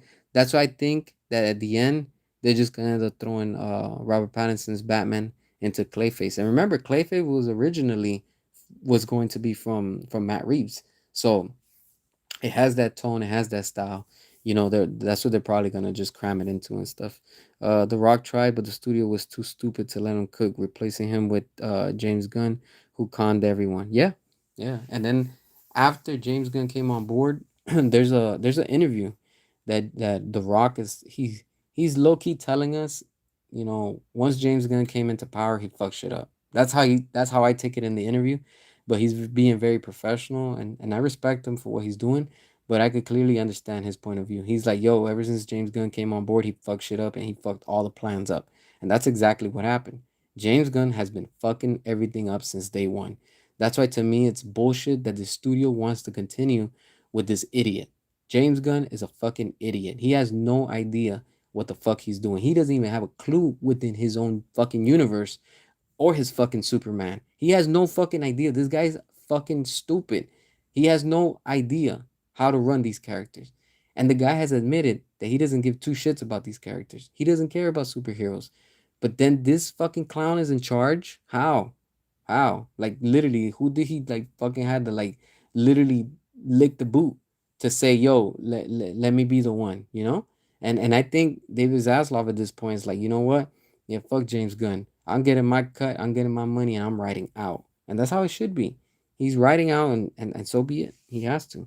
The Batman Part 2 villain is Two Face, that boring villain nobody wants. Yeah. And then the rumor that the Court of Owls also, and then now people are like, oh, because they see a little snow, they think that, oh, it's going to be Mr. Freeze. Probably not even going to be Mr. Freeze. It's probably going to still be Penguin. You know, it's like that. Did people forget that Penguin's from the cold type of world, if you want to say? Like everybody's like simping and glazing over, oh, Mr. Freeze and Mr. Freeze. Like, fuck Mr. Freeze. He ain't gonna come into this movie. At least The Rock had a plan. Yeah, exactly. Honestly, I'm not interested in the James Bond game. Yeah, you know what? I haven't even seen the trailer for that. I do want to see what they're gonna do with that. What is it, John Wick? Yeah, that one. That one I want to see what they're gonna do with. Funny thing, Gunn fooled all these comic book artists, writers that he cares about the characters except Chuck Dixon and Alex Ross, who don't buy Gunn's bullshit. Yep, I agree with you. He doesn't. They don't. They don't. They don't believe James Gunn, and they've called him out. So that's good. Good on their part. The Rock after WB calls him back to WB. Why? What can I? What? What can I say except you're welcome? Yeah, pretty much. I think at this point, that's pretty much what's gonna come down from it. David Zaslav should be what he should leave too much look money box office. Yeah, I mean, let's be honest. What's his name? David Zaslav. He just wants his money, and he's gonna be like, I don't care about this anymore. You know, and just sell it. Just give it to the Ellisons. Let them do what they gotta do, and that's it. They got the money. That's all that matters. Let them take over. The Rock made Paramount lots of money. Yeah, he did.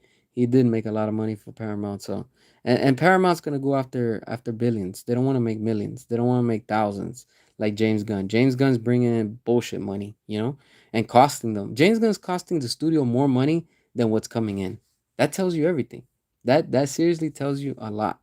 David doesn't care about Gunn. He's cooked. Yeah, they don't. They just they're doing it for the paycheck, which is understandable. But at the same time, it's like you really want that. You know, it's like it just gets to a point where it's like we could see, unfortunately, all the lies and everything that's behind. You know, with these studios and whatever the hell they're trying to do and things like that. So I'm not surprised, honestly. Let's see. Paramount needs to make money one after buying two companies. Yeah, they have to. $111 billion. That's not chump change. That's not money. You're like, yo, 111 billions. We just blew 111 billion dollars. Let's not try to make it back. Hell no. Nah. They're gonna want to put out movies that are gonna be bringing in billions. Literally, that tells you a lot. If they play their cards right, think about it. $111 billion. That's 111 movies that they have to make, each a billion. That tells you a lot. That's a lot. They can make it. They can make it back. That ain't the problem. It's just they have to stick to their plan and go back to what was working. Like look, Brandon Fraser right now, he's gonna be coming back. I know one of y'all informed me and let me know. That's I appreciate that. I can't remember who told me, but they're fast tracking the Mummy. to next year. So I think it's sometime in summer or the fall, whatever it is. And I saw today, I think it was an interview with Brandon Fraser saying that he's trying because dude's like he's almost 60, and he's like, like be patient with me, like I'm trying to get back into shape to try to give and deliver the best that I can as an actor, and I applaud him for that. This dude is trying hard. And if you've seen The Whale, that movie was good with him. It's a sad movie, but it's a really good movie. It's a really really really good movie. And dude was crying when they praised him, and they gave him praise for his acting, because Hollywood is shady. Hollywood doesn't give a fuck. Like they don't care about these actors and actresses. And then when he got like the respect, and they finally acknowledged him, like dude broke down because it's like, yo, he hasn't been in movies for years, and it's like, yo, this dude he was he was big in his days, and it's like, yo, like how do you just treat him like that? And he was supposed to be in Batgirl. Remember, he filmed his scenes in Batgirl. It was supposed to be he was playing Firefly, and I told y'all there's footage out there. Google it, you'll find it. You'll come across it. You gotta go deep and you'll find it. And the other day I saw it again. I saw that clip somewhere. I think it was somewhere. I think on X, and I came across it. I don't know how. It just came on my feed, and I was like, "Yo, this is the clip I was talking about. That is like 8 seconds, and it shows Batgirl. You see Firefly on the top of a fire truck with his flamethrower, just freaking shooting a fire in the air. And I think there's like two people on two motorcycles, and Batgirl's like fighting them or something. I was like, damn, I want to see what there is in this movie. I really do want to see what they have, in this movie that they're hiding and shit like that. But they have a lot of stuff. There's so many things sitting in the vault, and I think once the Ellisons get a hold of all that, they're just gonna be releasing it. And with that, they're gonna be releasing the Schumacher cut for sure. I think so. Like they have too much money to make. They have to. Snyder and Rock is money. Yeah, it's true. David Ellison will take over with WB. New CEOs. Yeah, pretty much that's what it's gonna come down to. The Rock after coming back to DC movies. What can I say except you're welcome. I wish Brandon the best. Yeah, he's gonna be doing good in the Mummy, on for I think it's next year. Yeah, next year, 2027. Brandon Fraser would have been a dope Superman back in the day. I don't know if you ever seen the photo. No, I never seen it. I had no idea. I really have no idea. I'm gonna have to look it up then. Restore the Keaton verse, which is also Batgirl. I'm sure once things go back, I think we're probably gonna see Batgirl, because of course that was supposed to be canon with Ben Affleck, and it was supposed to be connected and stuff. So I think James Gunn just said no, no, he just didn't want things to connect. Um, Clayface teaser was pretty good. This should have been a part of Matt Reeves' universe instead. It was supposed to be part of Matt Reeves, but James Gunn stole it and threw it into his DCU. So yeah, I think in the end they're just gonna end up merging both of the universes, Matt Reeves with James Gunn's DCU, because they're both desperate. They know that they're running out of time, and the studios probably are like, "Yo, like this is your final chance to like impress us with numbers," but it's not gonna make the numbers. Yeah, I saw The Whale and left an impression. It's very memorable. Yeah, big time, big time. The Whale's a very how do you call it, underrated film. It's really good. It's really good. Restore the Val Kilmer verse cut. Yeah, I'm sure we'll get the Schumacher cut for sure, for sure. Like once Paramount has all of this, I think they're just waiting, and that's when they're gonna strike and make their announcements, make their moves, and go all ham. That's when they're really gonna have to do. Who do you think should run DC Studios besides James Gunn? Um, let's be honest. I mean, Mike DeLuca, Pam Abdi would probably do a fine job at it. But if you want to talk about DC and what we had, let's just go back with Zack Snyder and David Ayer, James Wan, Patty Jenkins. Go back to the original team.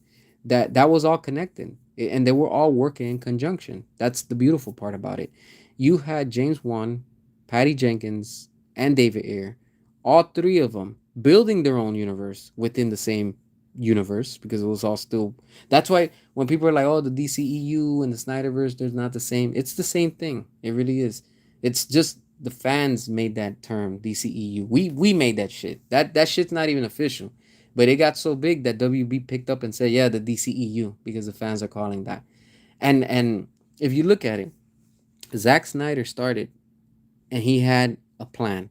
His plan did not involve, and it did not have Patty Jenkins, it did not have James Wan, and it did not have David Ayer. Let's be real. Let's look at the original thing. All right. If we go back, Zack Snyder's original plan was Justice League 1, 2, and 3, Ben Affleck's Batman, and Man of Steel. That's it. That was his thing. That's all originally the Snyderverse. Once WB brought in other directors, they probably all sat down and said, all right, let's chop it up. Let's talk how we're going to do this, how we're going to make this work.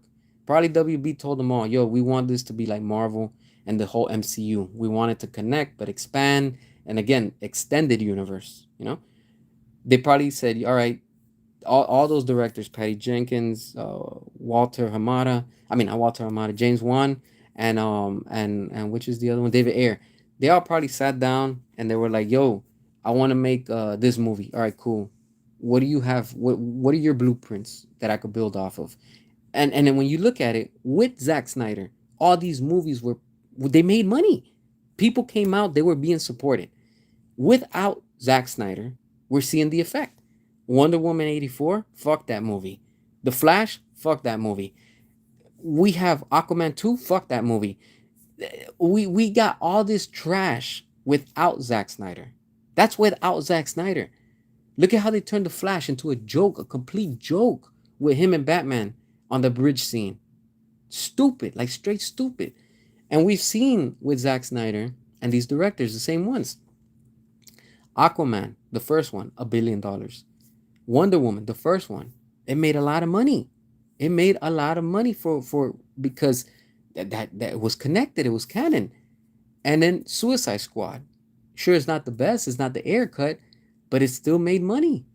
James Gunn Superman couldn't pass that movie, so that's telling you there was still excitement. There was still it was just connecting. It was leading into something even bigger. And the studio is the one that kept rushing all of them. And Zack Snyder was the man in charge because Patty, James, and David Ayer were consulting with Zack Snyder. Yo, how should we do this? Probably Zack Snyder, being cool as he is, he was probably like, build your own thing. Like I would probably do this. Maybe I would add this. Like he was just probably giving suggestions. He wasn't telling them how to do their movie. And look at what we got. Aquaman was the first movie within everything Snyderverse to make $1 billion. We were on the right fucking track. We were on the right track. The only thing is that we had shitty leaders. We had fucking idiots in charge. What's his name? Fucking Walter Hamada, Kevin Tsuchihara, Ann Sarnoff, Toby Emmerich, that other dumbass, what's his name? I always forget his stupid ass name. Um, I can't remember his name. Damn, that other dude that was with Toby Emmerich. But yeah, all those morons were making it difficult for Zack Snyder. They were making it difficult. I have a feeling all of those, they were all on Disney's payroll. It just doesn't make sense. How do you set yourself up for failure when you're winning? Obviously, you have to be getting paid by another person to be like, yo, destroy it. It was an inside job. That's what it was. That's what it was, to destroy the DCEU. And then look at where Marvel is at. But notice how Marvel doesn't have any idea of what's in Justice League 2 and 3. And that's good because they can't steal Zack Snyder's ideas. The Russo brothers can't steal that. The Russo brothers killed off Iron Man, Tony Stark. He's dead. He died in Endgame or Infinity War. And what happens? That's what Zack Snyder was going to do with Ben Affleck's Batman. And it didn't happen. And I think Zack was just using that as a coy. And that shit was just like, yo. And Marvel ran with that shit. And now look at Marvel coming back to what was working. Let's bring in Robert Downey Jr. Let's bring back Iron Man. We're going to go back and bring Chris Evans. We're going to bring the original Captain America. Oh, now you want to bring them back because you know that people were showing up for them. That's why. And that's what they're doing now with Doomsday, Infinity War, all this stuff. And then now is the time, once Paramount acquires WB, you really want to do a sneak attack like a lion. You know how a lion stalks its prey in the jungle? It's creeping, between the grass, and it blends in with all those brown and yellow type of grass or whatever. You don't even see the tiger or the lion. I mean, you don't see when the attack is coming. That's how Paramount needs to do. Just blend in slowly. Start grabbing your people, start getting your team, get everybody ready. And we least expect it. Boom, attack. How do you attack? Boom, Zack Snyder's back. Boom, we're releasing the air cut. Boom, we're releasing the Schumacher Cut. Boom, we're announcing Zack Snyder's Justice League 2 and 3. Boom, we're announcing Man of Steel 2. Boom, we brought back Dwayne Rock the Johnson for Black Adam 2. Boom, we're bringing Zachary Levi for Shazam 3 under Zack Snyder. That's how you go about all this shit. You really want to attack, you really want to go ham against Marvel? That's how you do it. You don't say shit until you have everything planned out, ready to go, and then you strike. You want to do like fucking Scar was gonna do to the Lion King, like to Mufasa. Be prepared. That's how you be prepared. Grab all your you grab your team, build it up. Marvel's building that shit up. You can do the same thing too. It's clearly proven that with James Gunn, it's not going to bring in money. You're losing money every single time. You can't go up against the Avengers with James Gunn's bullshit. You can't. Matt Reeves, don't fucking make me laugh. That's a fucking joke. Both universes. You seriously gonna tell me that Matt Reeves, even if you do a multiverse with James Gunn, that you're going to go all out and you're going to literally go up against the Avengers? You're a fucking joke. You're a joke, WB. You're a joke, DC. You just can't. You have to use the formula that worked, and that was with Zack Snyder, with the Snyderverse. He respected these characters. He brought these characters to what they were. He portrayed them to what they were. That's the difference. Zack Snyder took these characters serious, and he did them right. That's why these fake fans from James Gunn, these motherfuckers don't know shit. They're okay with orgy scenes. They're okay with fucking dick jokes. They're okay with like spit on me, dumb shit like that. That's what they like. That's what they only entertain themselves. They don't know quality. It hurts them to see quality. That's why they like stupid Guardians of the Galaxy soundtracks. Supergirl, that stupid soundtrack already. Straight up, it's Guardians of the fucking Galaxy. That fucking song on the trailer, I'm like, this is fucking Guardians of the Galaxy. Jason Momoa sounds like a stupid dumbass. He sounds like he's literally, are he fighting on something? Yeah, I'm Rebel. Like, what the fuck? Like, shut the fuck up, yo. You were Aquaman. You made $1 billion. And now you're gonna go literally ruin your career for this dumbass character? Oh, because this is the dream role you always wanted? Fuck that. Fuck a dream role. What's paying? What's making money? Aquaman. You went from a god, literally a character that was a god, the god of water, the god of whatever you want to talk, the ocean, fucking Aquaman, to fucking Lobo? It's a joke. I remember somebody was talking and they were telling me somewhere, I don't remember where. I think somebody made a video and they tagged me on it, and they were like trying to make me look stupid, and I was like, you fucking clown, like completely. And it just cracks me up because they were like, oh, you're not aware that Lobo, he can destroy planets. I don't give a fuck, honestly. I don't care. I don't care. Or Lobo could take him out, and if he wants to. I don't care. It's not about that. It's about, yo, like literally, you sold out. You sold out. That's how I see it. You sold out. I don't care. He sold out. And it's like it just gets it just fucking strikes my nerve to see in this trailer that freaking Jason Momoa, oh, because he wanted to play Lobo. Dude, you were Aquaman. You were a respected character. But you know what? It's over for him because his character dies in the Snyder Cut. So, I look at it and I'm like, we don't even need an Aquaman 3 at this point if it was to come back. I just wouldn't want to see one because I'm like, this dude straight up sold out. Like, fuck his character. He's dead. That's how I see it. Him and Zach could be best friends in real life. Good for them. I don't get two shits. To me, I'm like, as a moviegoer, I'm like, this dude sold out, yo. Like, fuck him. We don't need him in the Snyder Cut. I mean, in the Snyderverse anymore. I want to see Mara do her shit, with his trident. Like, all right, show me what you got. Show us what you got, So it's just, it comes down to that, It's just so many things that they can do. But you can't go up against the Avengers. You just can't go up against the Avengers with James Gunn and Matt Reeves. You can combine both of the universes in a multiverse, and it still won't. It just still won't survive. It still won't. You just can't. You just can't. For fuck's sakes, you don't even have a set universe yet with James Gunn. There's no foundation. You can't build anything with that. What is it? You just can't. And all of a sudden you want to throw them against, in a big epic event, and you think that's gonna go up against the MCU? Come on, man. Come on. Let's be real. Let's be real. They know that they're stuck. They know that they have there's no foundation. With Zack Snyder, there was a foundation. With David Ayer, with James Wan, with Patty Jenkins, that was all. That it all had a solid foundation. It was all the same foundation. It was built on the same foundation. It was solid. Everything was just branching off from it. We weren't supposed to get Birds of Prey. The only reason we got Birds of Prey is because Walter Hamada and these dumbass executives approved of that shit. Because again, we were during the regime of everything that has an agenda. Let's push an agenda. Oh, we can't make a bird. What it was? Fuck, was that movie? Uh, Gotham City Sirens. Remember, after Suicide Squad, we were supposed to get a Gotham City Sirens with David Ayer, but then the studios, some dumbass at the studio decided, oh nah, let's just do Birds of Prey. That was never part of the plan. That was never part of the plan. They just wanted to get away from Jared Leto. They wanted to get away from the Snyderverse. They just slowly started dismantling things. And then we got Birds of Prey. And look at how bad that movie flopped. And and that was right before the start of COVID. That was in 2020, right before Sonic came out. Because the last movie I remember watching was, I think it was either Sonic or Birds of Prey. One of those two. I just know I saw both of them. I don't know which one came out first. I think Sonic came out the week after Birds of Prey. That was in 2020. And then the pandemic started. Literally, I'll never forget that shit. March 13, on Friday the 13th, 2020. That's when shit went down. Movie theaters, everything started going down. So the last movie that I saw right before the pandemic started was Sonic, the first Sonic. And that tells you everything. So let's look at this.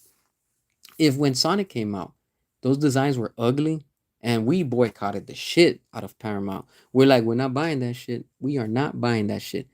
We gave them so much shit, they went back and they delayed the movie and said, we're going to fix the design. Thank you. That's all we're asking.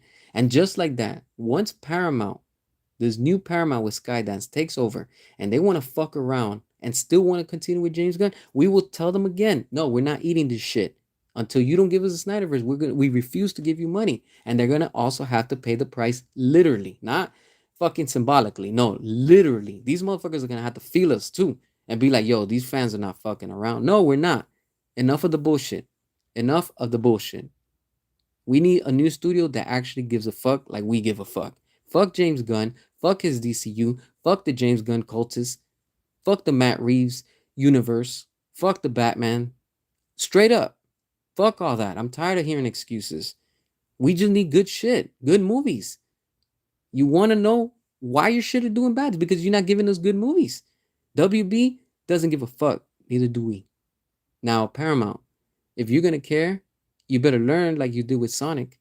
We told you we're not going to watch that shit. And y'all went quick and y'all edited it. And y'all fixed the design. And look at that. Now you got 4 movies with a spin-off show. Good. We're going, what, to the 4th movie, I think, or something like that? So that's good. That's how you got to do it. You got to give the fans what they want. And just like that, when it comes to DC, I don't want to eat what James Gunn is serving me. I refuse to eat it. I'd rather starve. I'm not eating it. And it's showing. By now, it's showing. James Gunn is not the one. James Gunn is costing the studio money. That's why if James Gunn would have been saving DC, we wouldn't be in this mess. We would have never been in this whole sale. We wouldn't be in this whole situation. But therefore, again, because these fake fans that they love to eat slop and they want sloppy seconds with James Gunn, with Matt Reeves, and all this bullshit that is not making them money, that's why we're in this situation. Once Paramount fully takes over 100%, then we're all going to find out and know exactly what the plan is that they want to move forward with. We're going to be hearing rumors, reports, oh, that James Gunn's going to stay. James Gunn this. Those are all old reports before the buyout. That's before Paramount even stepped in and made an offer. That's what the rumors were, because that's the old regime before Skydance came into place. The part that a lot of people are missing is that this buyout is not Paramount. Yes, it's Paramount, but it's Skydance. Skydance is not fucking around. Skydance doesn't push and promote agendas. Look at what they just did with that Star Trek show. They canceled the upcoming season or whatever it is. What is that telling you? They're putting stop to that bullshit. They don't care about woke agendas, messages, and none of that trash. They don't put up with that. They don't care about that. And especially now with DC, DC's a serious IP. And if you got this dude Turkey backing it up, you think he's gonna be like, yeah, I'm gonna bend the knee to all this agenda and all this bullshit? No, they don't tolerate that shit. Straight up, they don't. So if they don't tolerate it, and that's what pisses off the James Gunn fanatics, they know that their shit is over. They know it. So they're like, yo, we have to stop this. And how did they do it? Just like politics. They make shit up. They fake things. They fake all this fake rumors and fake media bullshit. That's what it is. That's how they always operate. And that's the part that people forget, that that's what it is. In the end, let's just wait to see what happens with Paramount and where they stand at. I believe in them. I know that they're gonna do what's right. I think Paramount at this point, and it's not even Paramount, it's Skydance. Skydance at this point, they're not fucking around. They're not. If you're not making the money, they're just pulling the plug. And I think that's what they're doing. And they don't have to tell you. They don't have to tell shit to James Gunn. Hey, James Gunn, we're not gonna move forward with you. No, for what? Fuck you. At this point, you've already proven everything that we need to know. If I worked at Paramount, especially at Skydance, if I was one of those executives, I'd be like, fuck James Gunn. This motherfucker has been costing us all this money. Where the fuck's the money going? To his pocket. Why aren't we making good quality like Marvel? Oh, because we got James Gunn. But this motherfucker came from Marvel. I don't know what to tell you. Exactly. Fire this motherfucker. Fire him. Once his contract is up, fuck renewing it. Him and Peter Safran. Fuck the bullshit. No more. That's it. Let's go back. Call Zack Snyder. Bring David Ayer. Go back to what the fuck was making us money. That's what you need to do on some serious professional level shit. That's how I would go about on that. I would not tolerate that shit no more. Cause then you're losing money. You're not making money. You need to make money. How the fuck do you run a business but let's lose money? What? No, man. How? That's why Skydance, I gotta give them props. They got balls.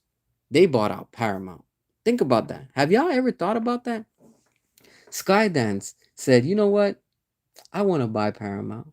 That's some real that's some big ball shit right there. That's some real big balls type of shit.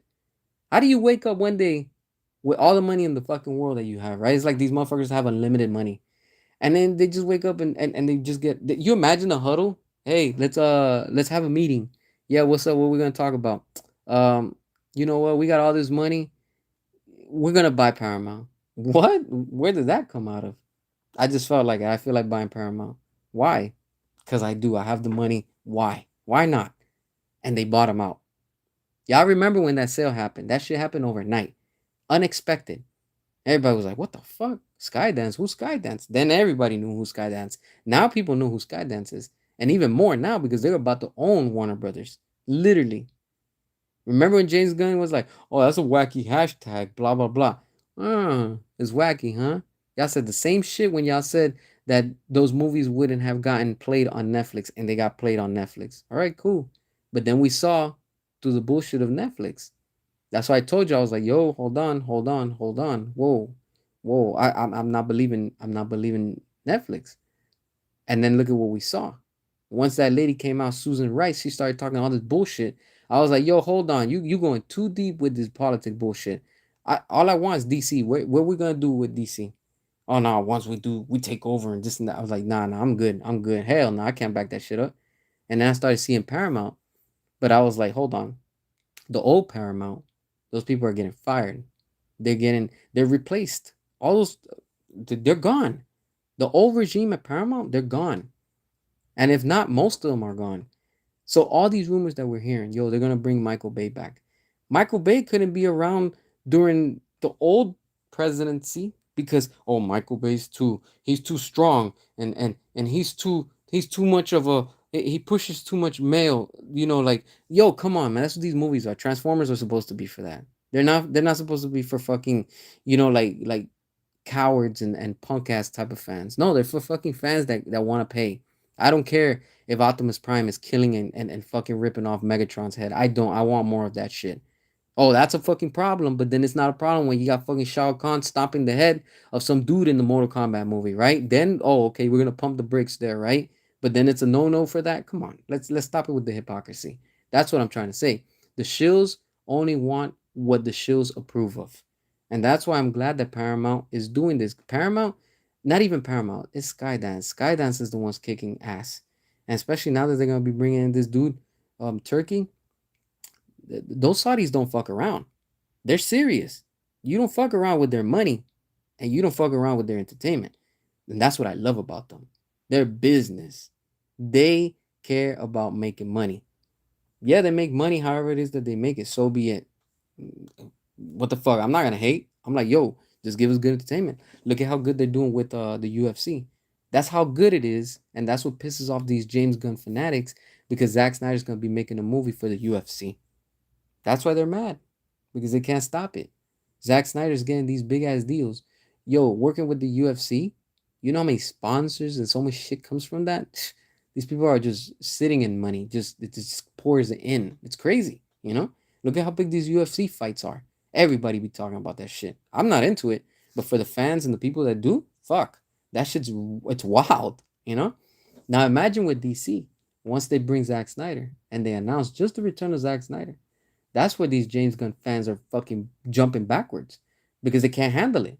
They're fucking losing their mind. They're like, fuck, Zack Snyder is back. Oh, you know what this means? These Snyder fans, yeah, motherfuckers, yeah, we're back. We're back. Remember when y'all said we would never get the Snyder cut? Think about that. Think about that. If you were a James Gunn fucking cultist, when you were like, oh, like, oh, the Snyder cut doesn't exist. That shit never is going to happen. And guess what? We finally have it. All of those people, all those fake YouTubers, all those motherfuckers were talking all this shit. Oh, the Snyder Cut's never gonna happen. Just give it up. You motherfuckers sound the same till this day. You're still crying and complaining that we got the Snyder Cut. You can't, you're still in disbelief. You still can't accept that we won. And just like that, we're going to get the fucking Snyderverse restored. Accept it. Accept it. James Gunn had his opportunity. He fucked it up. Matt Reeves had his opportunity. He's also fucking it up. It's too late. It's too late.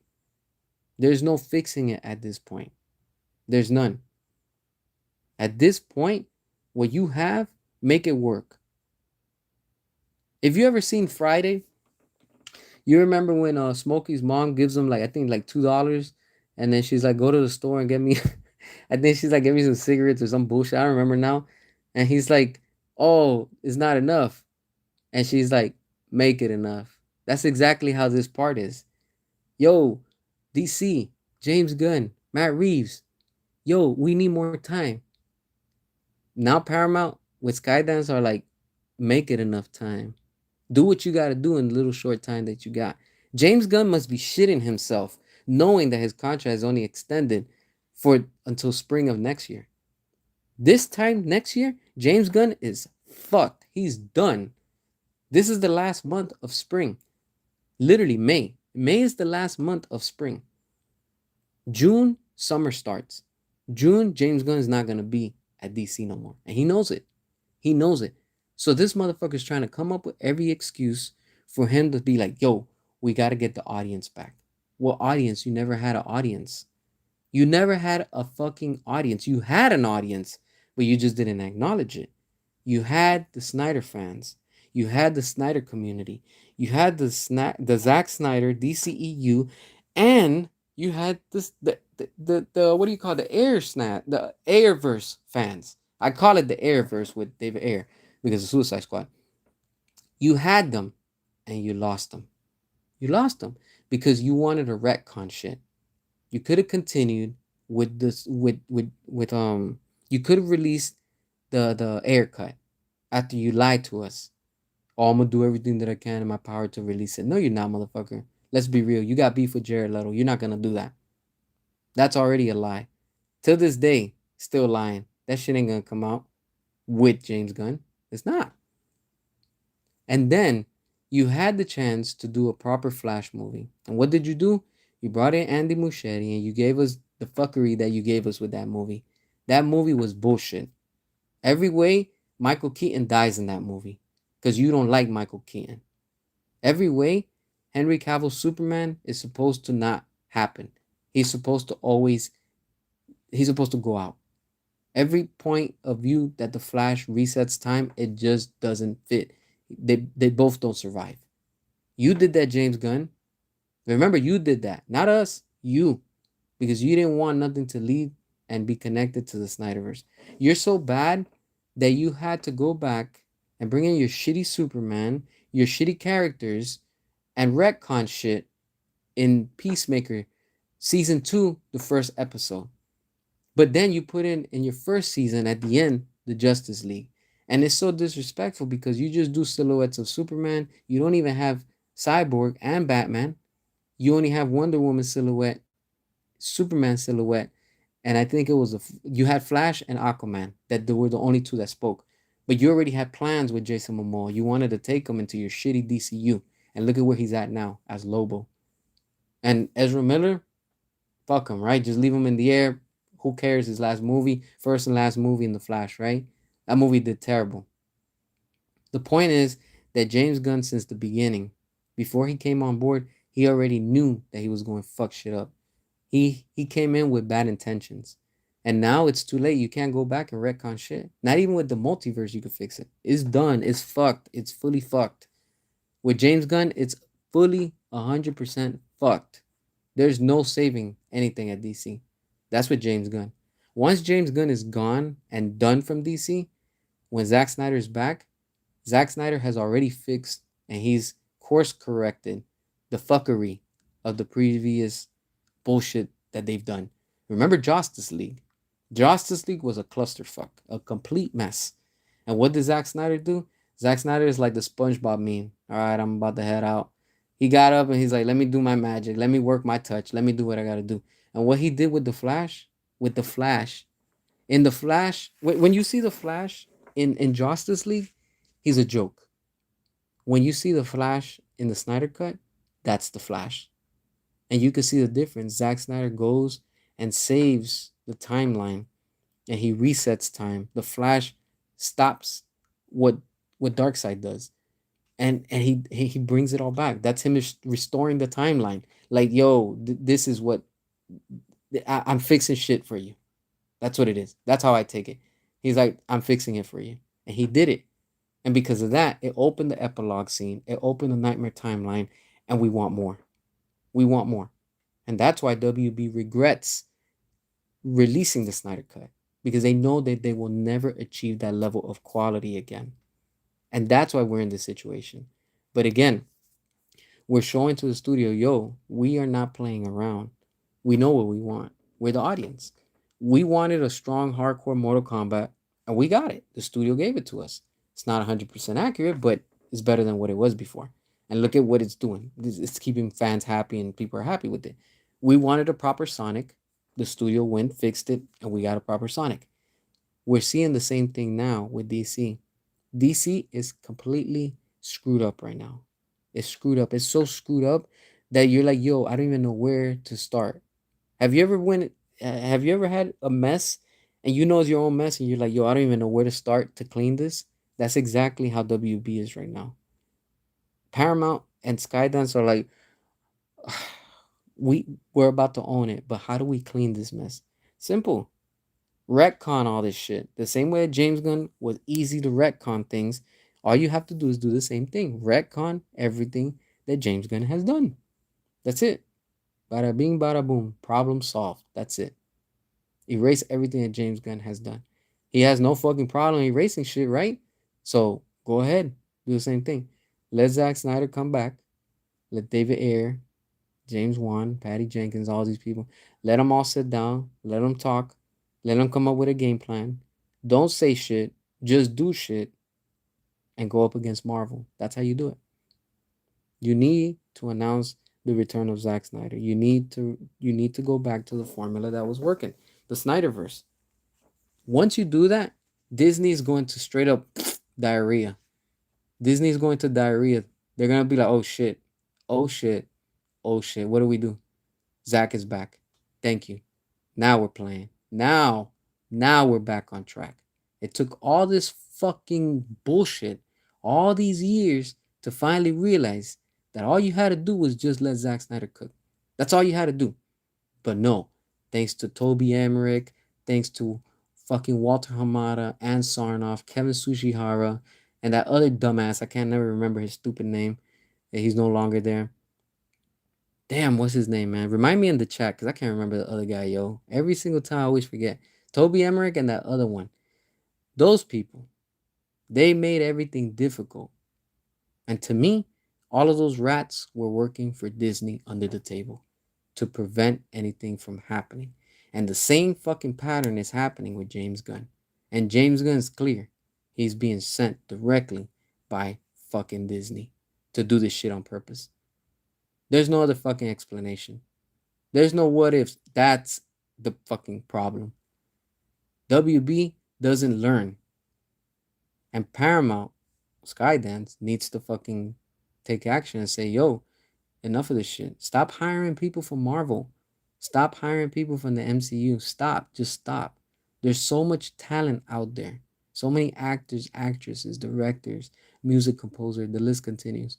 You don't need to bring no more people from Marvel. If I was working there and I see somebody's with their resume, oh, I worked at Marvel and I did this, I'll be like, yeah, I'm throw that fucking application away. Jeff Johns, that fucking idiot. Jeff Johns. Thank you. Thank you, Gotham Knight. I always forget that asshole's name, but I always remember who he is. Jeff fucking Johns and Toby Emmerich.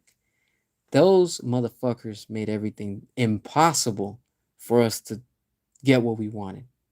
But again, since the beginning, let's go back real fast to the beginning with Batman versus Superman. That's where all this drama has been coming because you had Jeff Johns, Toby Emmerich. At the time, I think Kevin Tsuchihara was there. He was the first one to ruin things. And then Ant Sarnoff, the list continues. This old regime, they're gone. They're all gone. Think about that. They are all gone within DC. And if they're gone, what do you think is going to happen with James Gunn soon? He's also going to be out of the picture because he's going to go back to Marvel. James Gunn, in the end, is going back to Marvel. When people say, no, he's not going to go back, he's going to go back to Marvel. How come we haven't gotten another Guardians of the Galaxy or a Star-Lord movie? Because those are James Gunn's babies, that's why. And he's good at that shit. James Gunn, you're good at that shit. You're good at Guardians of the Galaxy. Stick to your Guardians of the Galaxy. That's what you're good at. You suck at DC. You suck at being a leader. You suck at running things. You're not meant for it. It's not your fault. It's just that you're not meant for it. That's it. That's the problem. You're just not meant for it. You're not a team leader. You're good at what you do with Guardians of the Galaxy. You're good with all these weird ass characters that nobody knows. Bravo, keep it up. But that's over there at Disney and Marvel. That shit doesn't work here at DC. It doesn't. If it would have worked, we wouldn't be in this situation. DC wouldn't be in this situation. It's nuts, but the damage has been done. This shit has finally caught up. So when you have all this happening, it's just telling you this is not working. So what do? You can't reboot. Why are you going to reboot for? You need to restore. Simple. Restore. Just go back. Zack Snyder already proved to you, yo, I already restored your timeline. I could do it again. And he could do it with a proper Flash movie with the Flash, the one we were supposed to get. You know? So with Flashpoint, you really want us to stop talking about the Snyderverse? End that shit properly. That's it. That's all we want. We just want a proper closure to what Zack wanted to do. He wanted to do Justice League 2 and 3. Yo, if Marvel is bringing back the Russo brothers, Skydance, Paramount, this is your time. This is your moment. Seize that shit. Bring back Zack Snyder. Restore the Snyderverse. Release the Ayer cut. Release that Batgirl movie because we want to see what's in that shit. We need to see what's in it. I want to see how that connects in everything that's already out here. I need to know. We all need to know. We want to see that shit. Put it out for free. And I'm telling you, you're going to start seeing your stocks going up, your money going up, everything. Because right now, it's not working. It's just not working. Do that and you will see how everything changes for you. And in the end, you'll be thankful that you did it. All you have to do is just listen to the fans. Give the fans what they want, how they want it, and that's it. No, I know. I just say proper closure, but for sure more is going to come from it. Because the fan demand is going to come from it. That's why. But if they really want to just end it right there. But we know it's not going to end there. That's why I say, remember, the original plans was Justice League 1, 2, and 3, the Batman movie with Ben Affleck, and Man of Steel. That was the original plan. From that original plan, we got Suicide Squad, we got Aquaman, we got Wonder Woman. We're supposed to get Cyborg and the Flash, but we never got directors for that. We never got stories or anything for that. So think about that. That puts us in a situation of, okay, this is the Snyderverse. It's opening into the DC extended universe with three different directors, three different casts from what Zack Snyder has. Jason Momoa was selected by Zack Snyder. Wonder Woman, Zack Snyder. All these characters from Zack Snyder, the Snyderverse. That's why I like that they all acknowledged it. And then from that, they got their own standalone films. Aquaman has a standalone film. Wonder Woman, Superman. Where the fuck is Batman's standalone movie? Where's Cyborg's standalone movie? Flash has his own standalone movie. Shit, the most important character you ignore. So what do you do now? You go back and you fix it. You go back and you fix it. That's it. That's simple. But once you fix it, brace yourself because they're gonna be a big, big fandom, man, of more. Because we're gonna be asking for more. We want more because we're enjoying that. We're eating that. The same way you're making these Sonic movies and you're doing spin-off shows and you're doing this and you're doing that. That's the same thing you could be doing with DC and you could be winning. You could be at the top of the mountain. And that's how you need to go about on it. It's not hard. It's not hard. Fuck your ego, fuck your pride, put all that shit to the side. Focus on what brings in money. By now you have the statistics. Shit, you can even put that shit on Chat GPT if you want, if that's how lazy you are at WB and Paramount and all this shit. And run the numbers. Run the numbers and you will see. And they will probably build this bracket and it'll tell you, yeah, the Snyderverse made this much. With James Gunn, it's made this much.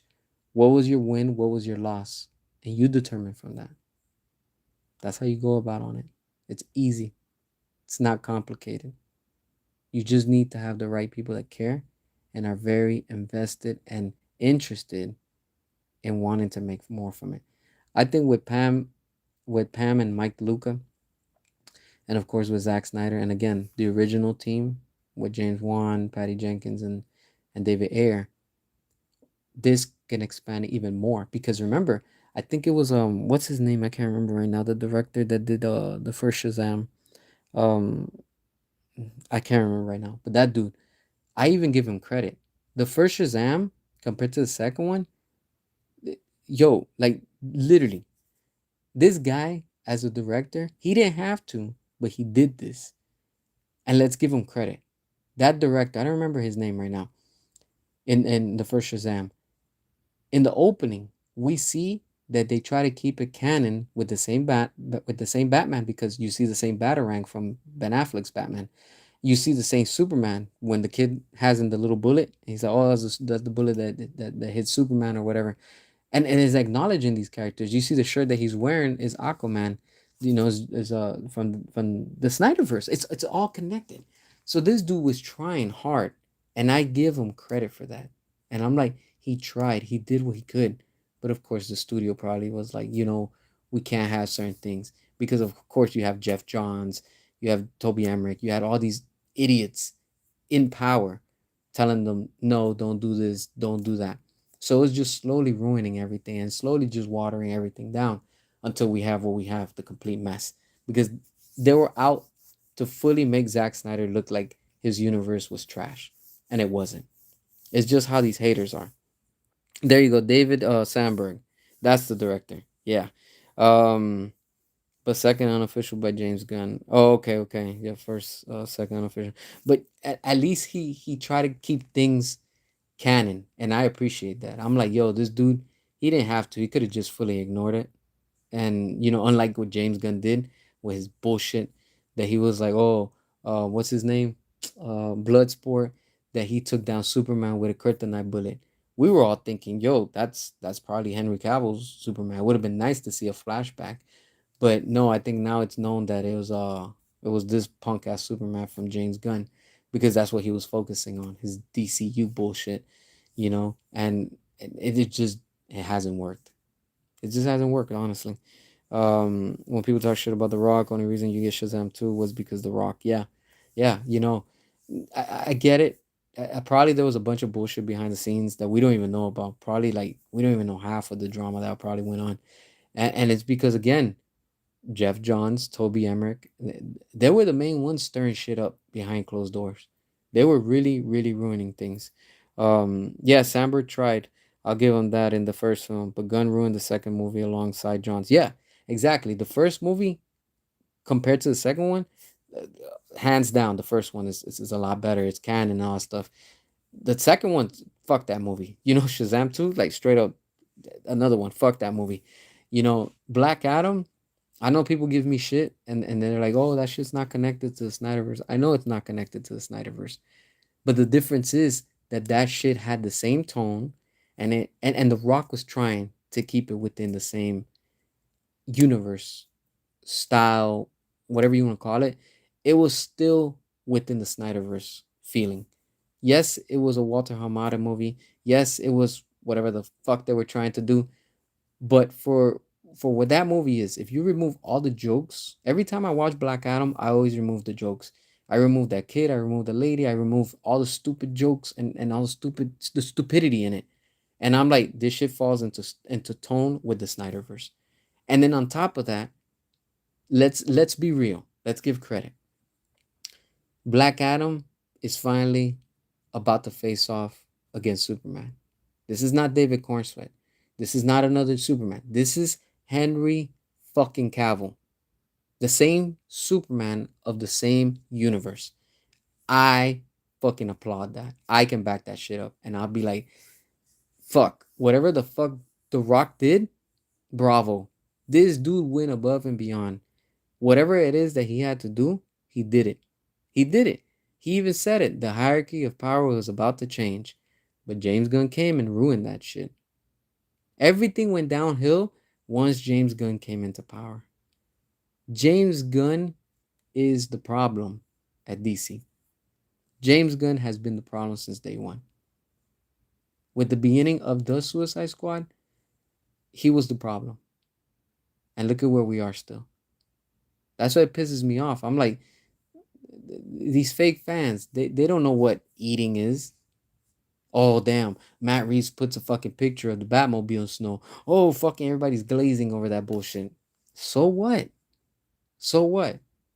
It's just a muscle car going through the snow. That's it. That's how I see it. I don't even see Batman in that shit. I just don't. And then I'm like, that's how desperate these James Gunn fanatics are. That's how fake they are. That they see that picture and they start creaming themselves and they think, oh shit, this is quality right here. Why? Because it looks like quality? It's not quality. I give it to him. Okay, the cinematography looks nice. That's it. But it's not quality. What happened to that billion that y'all said it was gonna make? It's funny how these fake fans always like after the Snyderverse. Oh, everything is gonna make a billion. Everything is gonna make a billion. It's making a billion, right? Everything after Zack Snyder is making a billion. No, it's not. I'm being sarcastic. I'm being sarcastic. What did the Batman make? The first one, like 700 million. It didn't even make 800 million. It couldn't beat Suicide Squad, Studio Squad, like I call it. It couldn't beat Studio Squad, right? And then James Gunn's Superman did worse. And what do you think Supergirl's gonna do next? It's gonna do worse than what Superman did. That's why these James Gunn fake fans know that their shit is coming to an end. Every time they're screaming and shouting and crying, complaining more because they know that their DCU is coming up. It's coming to an end. There's no saving it. There's no saving it, and they know it. Also, to mention that this movie made Gal Gadot walk away from the DCU. Yes, true. During the reshoots, no thanks to Gunn and Johns. Yeah, yep, that's exactly what it is. And James Gunn lied too. He was like, "Oh, we're gonna make a Wonder Woman movie with Gal Gadot." That shit was a lie. And I'm glad that didn't happen because once the Snyderverse is back, she's back. In other words, all these people that are not working with James Gunn, besides Jason Momoa, and like probably that other guy that what's his name, the guy that played Ric Flair Jr. Can't remember right now. That dude, he sold out too because he came for Peacemaker after he said, "Oh, I would never go and film nothing for that." He came back and he filmed for that shit too, right?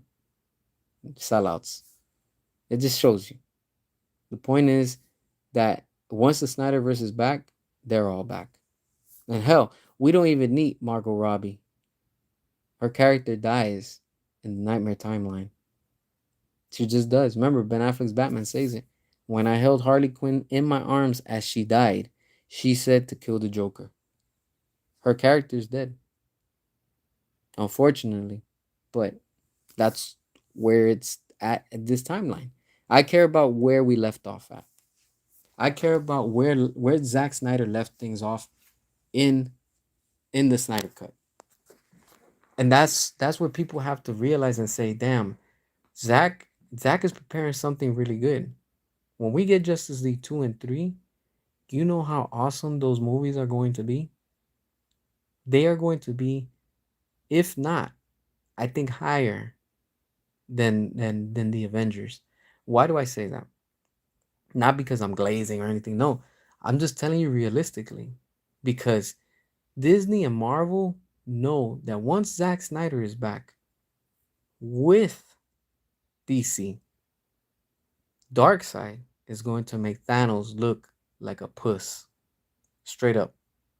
Thanos can't go up against Darkseid. Darkseid, his name says it all. Darkseid. Thanos did what Thanos did. And then rumor has it that I think it's in, I'm not sure if it's in the new Avengers. I think it's a Secret Wars, but they're going to be setting something up at the end of this new movie that they're bringing King Thanos, meaning he's a much more powerful, being in this universe and stuff like that. Why are they going to bring King Thanos? Why are they even bringing back Thanos? Because they know that he was a big threat. So again, it's showing you Marvel doesn't know what they're doing. Zack Snyder, David Ayer, they were working together. They had a plan. They had a plan. That's why I appreciate what David Ayer did with Suicide Squad and how he was introducing every character and their stories and stuff like that. And I love how he has Will Smith as Deadshot in that alley walking with his daughter. And you see Ben Affleck's Batman literally glides in, drop kicks him or something. I don't remember now. And he's like, "Yo, I'm taking you in. Turn yourself in." And dude's about to blast him. And I'm like, I can only imagine a side story, a side film, standalone film of Batman going up against Deadshot. I would love to see that. I would love to see that. And I'm gonna tell y'all straight up, that's what I'm adding into my stop motion animation. You're gonna see in my stop motion animation, I'm showing that side of what happens with both of these two. What could happen? That shit needs to be told. It needs to be seen one way or the other. That's why I'm doing this shit, to send the message to the studio to say, yo, this is what we want. And I guarantee you they're gonna probably rip off the idea. But I'm gonna bring that shit to y'all. That's what I'm doing with this stop motion animation. That's why I'm like taking my time, but I wanna bring that. So we could see, damn, imagine this in live action. Exactly, imagine this in live action. That's what you need. You need these type of things to actually see, yo, imagine if you bring this to live action. I don't give two shits of what Will Smith did in real life. He slapped the shit out of Chris Rock. Not my fucking problem. That's Hollywood, baby. That ain't my problem. He did what he had to do. That's it. But then you have people, oh no, you can't. You can't. Let's try to cancel him. For what? Because he stood his ground? I don't care. He did what he had to do. I don't care. Bring him. I want to see Will Smith back as Deadshot. I want to. I don't care. Oh, I don't want to see Ezra Miller because Ezra Miller, blah, blah, blah. I don't care. Not my fucking problem. I want him back as the Flash. That's it. I don't care. Oh, Amber Heard. Oh, because of this. Yeah, I want her back too. I don't care what happened. I want her back as fucking Mara. That's it. I don't care what happened in real life. That's their problem, not mine. I just want to see these characters reprise their roles and capture my imagination and what this story was being told. And it just needs a proper conclusion. That's it. If for whatever reason the studio says, "Yo, we're just gonna do Justice League 2 and 3 and Ben Affleck's standalone film," I'm telling you right now, you know what's gonna come from that? More hunger, more hunger, and that's what these fake fans don't want, because they want everybody to accept forcefully, just how they push their agendas.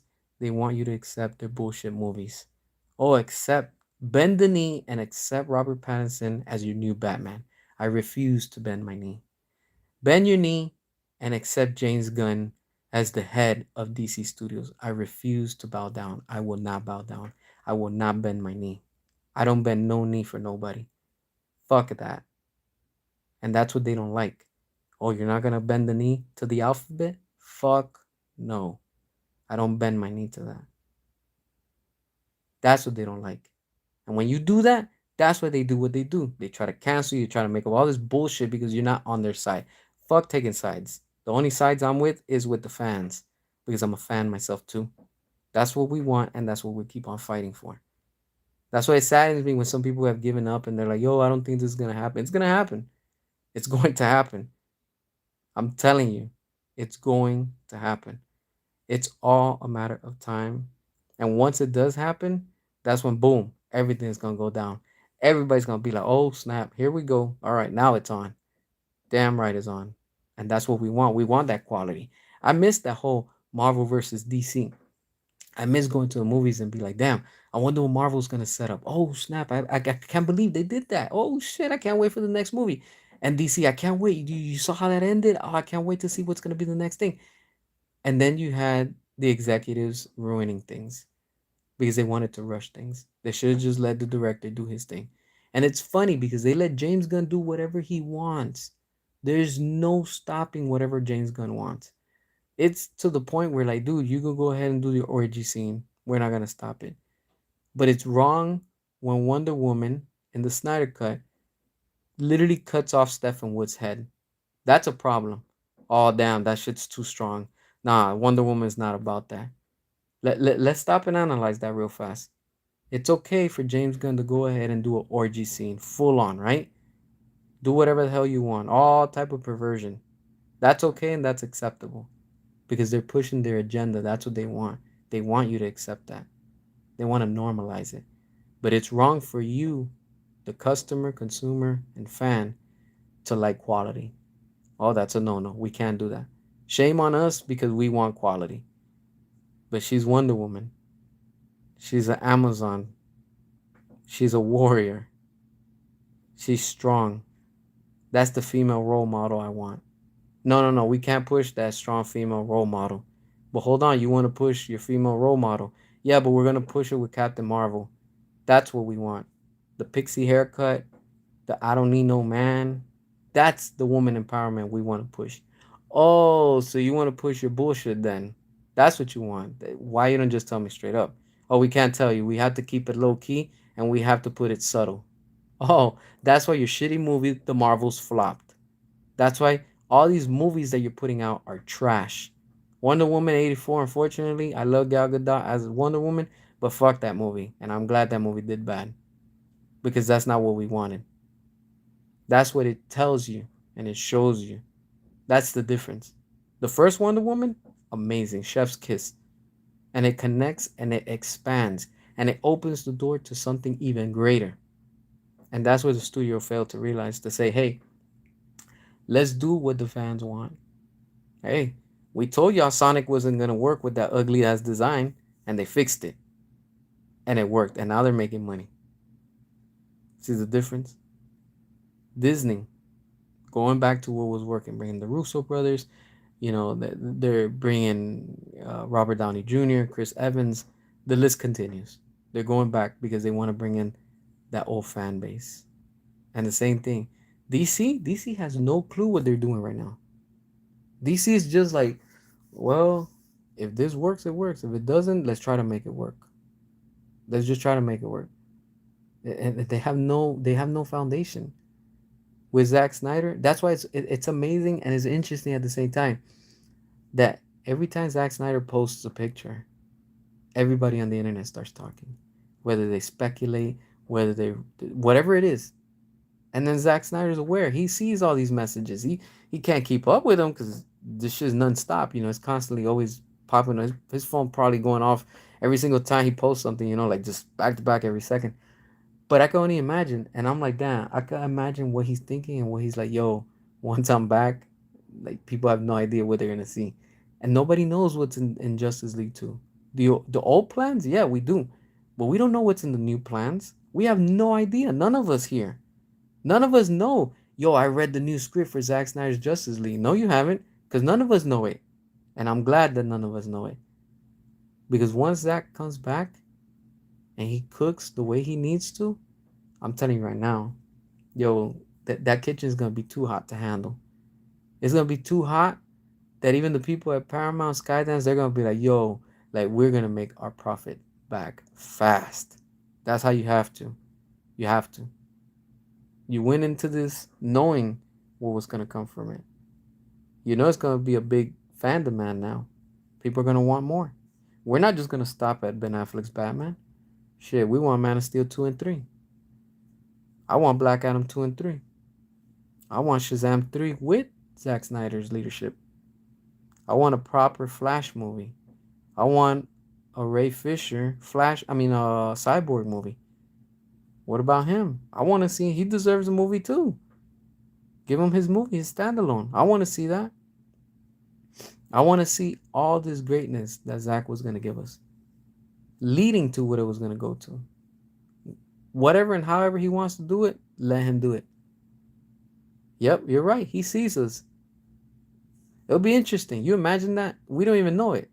There's people watching this stream, come across this stream, right? We don't know if he's seeing this. We don't know if he's watching this. But if he is, yo, that shit would be amazing. I say that all the time. But what is that telling you? That the studios, Warner Brothers, Paramount, Skydance, probably Zack Snyder himself, probably David Ayer, I tagged them. I'd be tagging them on X. So I know somebody's watching. I'm sure they probably have come across the video. That would be fucking amazing. But it's just calling it and saying it how it is. And they can't say probably anything because, again, they signed non-disclosure agreements.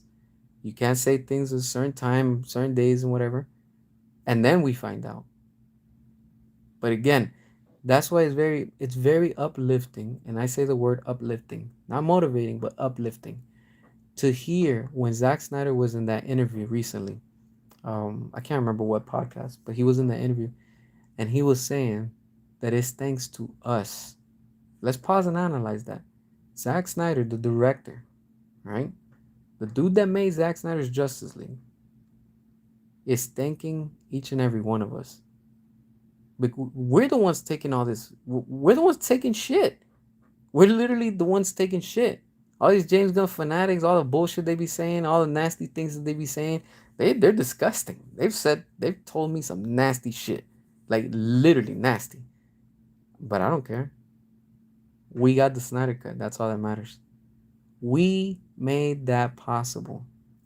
Y'all remember during the campaign for release the Snyder Cut? Everybody was making fun of us. Everybody. And for Zack Snyder to say, there was moments that even he himself said, there's no way that this movie's gonna ever see daylight. The man's losing faith himself. And I can relate and I can say the same. There's times that I feel like that. Who hasn't? We're all human. Sometimes things feel like this is never gonna happen. Like there's moments. You've all heard me multiple times. I'm like, yo, I'm tired of fighting sometimes. I really do. I'm just like, yo, I'm human. I get shit and I'm tired of getting shit. I'm like, yo, I'm fucking tired of dealing with people talking shit. It gets to a point where it's like, yo, I'm tired of this bullshit, man. Every time I log in, there's always something like I gotta delete, something I gotta like report, whatever. And I'm like, damn, the audacity of some people. But it just, each and every one of you, y'all motivate me. Y'all fuel me to keep going. Sometimes I'm like, I don't feel like making a video. And look, today, we're talking, it's 2 hours and 23 minutes right now at this moment that I'm still talking. And I'm like, and I'm just trying to express and say what many of us want to say. We probably feel like that, or probably more. But the point is that if you have Zack Snyder, the director himself, saying, yo, I don't see this shit's ever going to happen. There's no way. The politics, the bullshit, the drama, the money, and we have it. Let's analyze that. We have it. We have the Snyder Cut. That unicorn, like I call it. It's a unicorn. Remember, everybody was saying it. How many YouTubers, how many people on Twitter at the time, on social medias, were making fun of us, mocking us, insulting us, disrespecting us. They were trying us constantly, constantly, constantly. 5 long years. Add the math. Add the math. 5 years, 360 times 5. That's how long we had to put up with all of these fucking people talking shit day and night, day and night, day and night, making fun of us, making fun of us. But in the end, who won? Did they win? No, we won. Zack Snyder said it. Thanks to us, the fans, because we didn't stop. We will stop at nothing. And we professionally, kindly, courteous, put pressure on the studio. Because the same way, day and night, they were making fun of us. Oh, your Snyder Cut doesn't exist. You're never gonna get the Snyder Cut. Oh, guess what? It's never gonna happen. Give up. Move on. All that bullshit that they were saying. Guess what now? Hey, WB, release the Snyder Cut. Release the Snyder Cut. You look up in the air, a plane flying with that banner. You see a car parked with the billboard parked right in front of you. Emails, letters, calls, social media, everywhere. And you saw that recently. I called like once or twice Warner Brothers, and I was like, "Yo, what's the deal?" And even the lady was like, "Just keep using social media. They're watching us. They're watching us. They're aware of it. That's how we win, and that's what they don't like. That's how we win, and we go about all of this. And in the end, the important thing is we have the Snyder Cut. That's it. There's no arguing. Say what you want. We have the Snyder Cut. And just like that, next, we too will get the Snyderverse restored. It's only a matter of time. James Gunn is not the solution. Matt Reeves is not the solution. Everything that they're trying to do right now, there's no solution. There's no saving DC with it right now. There's none. And Paramount Skydance know that. David Zaslav, he doesn't care anymore. He just wants to get paid. He wants to get his money, and so be it. He has to. Get your money, player, retire, and enjoy that shit. That's how I see it. Yeah, the gun lovers make excuses. That's why we got the Snyder Cut. And and it worked. That's all that matters. We got our gold. I agree with you. That's exactly what happens. We kept on fighting, and here we are. And just like that, we can't stop. We cannot surrender. We cannot compromise. If there's anything else that we cannot do, there is no compromising. When you hear these fake fans saying, "Oh, I'm a Zack Snyder fan and I love the Snyderverse, but I'm letting James Gunn cook." You can't use those two names in the same sentence. You just can't.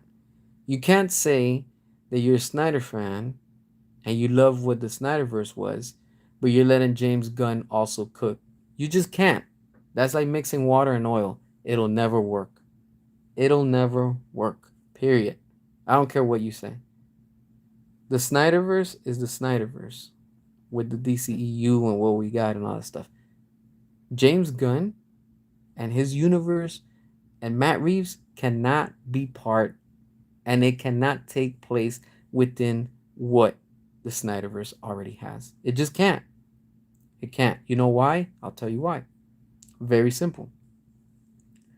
Matt Reeves refused to work with Ben Affleck. He had the chance and he screwed that up. Automatically, you disqualify yourself. That's it. You can't join this universe, period. James Gunn, since day one, with the Suicide Squad, when you see those people jumping off, I think it was a plane, the boat, and then they end up landing into I think it was a plane that they all landed in parachutes. What did they do to our boy Captain Boomerang from Suicide Squad, from David Ayer's version? The chopper, the propeller, turned him into freaking ground beef, right? Killed him. That's James Gunn slowly killing off the characters that we like from the Snyderverse. Because remember, David Ayer's Suicide Squad, what I call the Ayerverse, is connected within the Snyderverse. So since day one, James Gunn already was his plans to start erasing these characters. He doesn't want nothing connected. From there on to where we are right now, all he's been doing is retconning things. That's where James Gunn messed up by retconning things. James Gunn could have continued with the same characters, continued with the same universe, continued with everything, slowly started breaking off, introducing his characters. No, but James Gunn instantly, since day one, said, you know what? I'm going to start implementing and bringing my own characters into this universe that's already established. That's where things went down for him. That's where he literally ruined everything for whatever he was trying to do. And this is where we are right now. Yep, even Smith didn't want to work with him. Will Smith was like, nah, hell no. So that tells you a lot. And I'm glad. And I'm glad that he's not part of it. Because once everything is back, all of these actors and actresses are going to come back. And what cracks me up the most now that you said that is when these fake fans always like to use the same excuse of, oh, they're getting too old. They're getting too old. They're not gonna come back because they're getting too old. Really? So it's okay for Michael Keaton that dude is straight up a geriatric, almost what, like 70, probably 73, 74 now. It's okay for him to reprise his role as Batman, right? That's no fucking problem. And it's okay for James Gunn to have all his geriatrics in his movies and his shows, and that's okay though, right? Like that's no problem. And these people are older than Ben Affleck, older than Henry Cavill, older than Gal Gadot, but that's okay, right? Oh, we're just gonna ignore that, right? The hypocrisy, the hypocrisy. That's what I'm saying. When it all comes down to it, all of this is just gonna be a flip. And we already know Supergirl is going to tank at the box office next month. It's going to tank so bad. It's going to do so bad. Don't be surprised. Right now, it's May 10. Don't be surprised if you start seeing already the merchandise of Supergirl going on clearance. These toys and this merchandise is not selling at Walmart. They're not selling at Target. Nobody's paying the full price. All those merchandise, every time I go, they're always there. Nobody's buying this stuff. Maybe two or three stores people are buying it, but everywhere I go, they're overstocked. But the Henry Cavill figure always sold out. I found mine. That I found it by finding it. But everything else, it's all there. It's sitting. I'm probably gonna go check tomorrow to Walmart and see. And I'll probably do a video from the store and show y'all and be like, look, it's all still here. Nobody's interested in that. That's the difference. But then they announce stuff for the Snyderverse and it sells. It's crazy. It's crazy. Oh yeah, Clownfish always making videos and stuff. They're kind of iffy too. Sometimes they talk good, sometimes they talk where it just made me question. It's like I don't know. It's just I guess wherever is the momentum, they just follow the crowd and stuff. I don't follow crowds. I just speak it how it is. Some people are gonna see it, some people are not. But that's just how it is, I guess.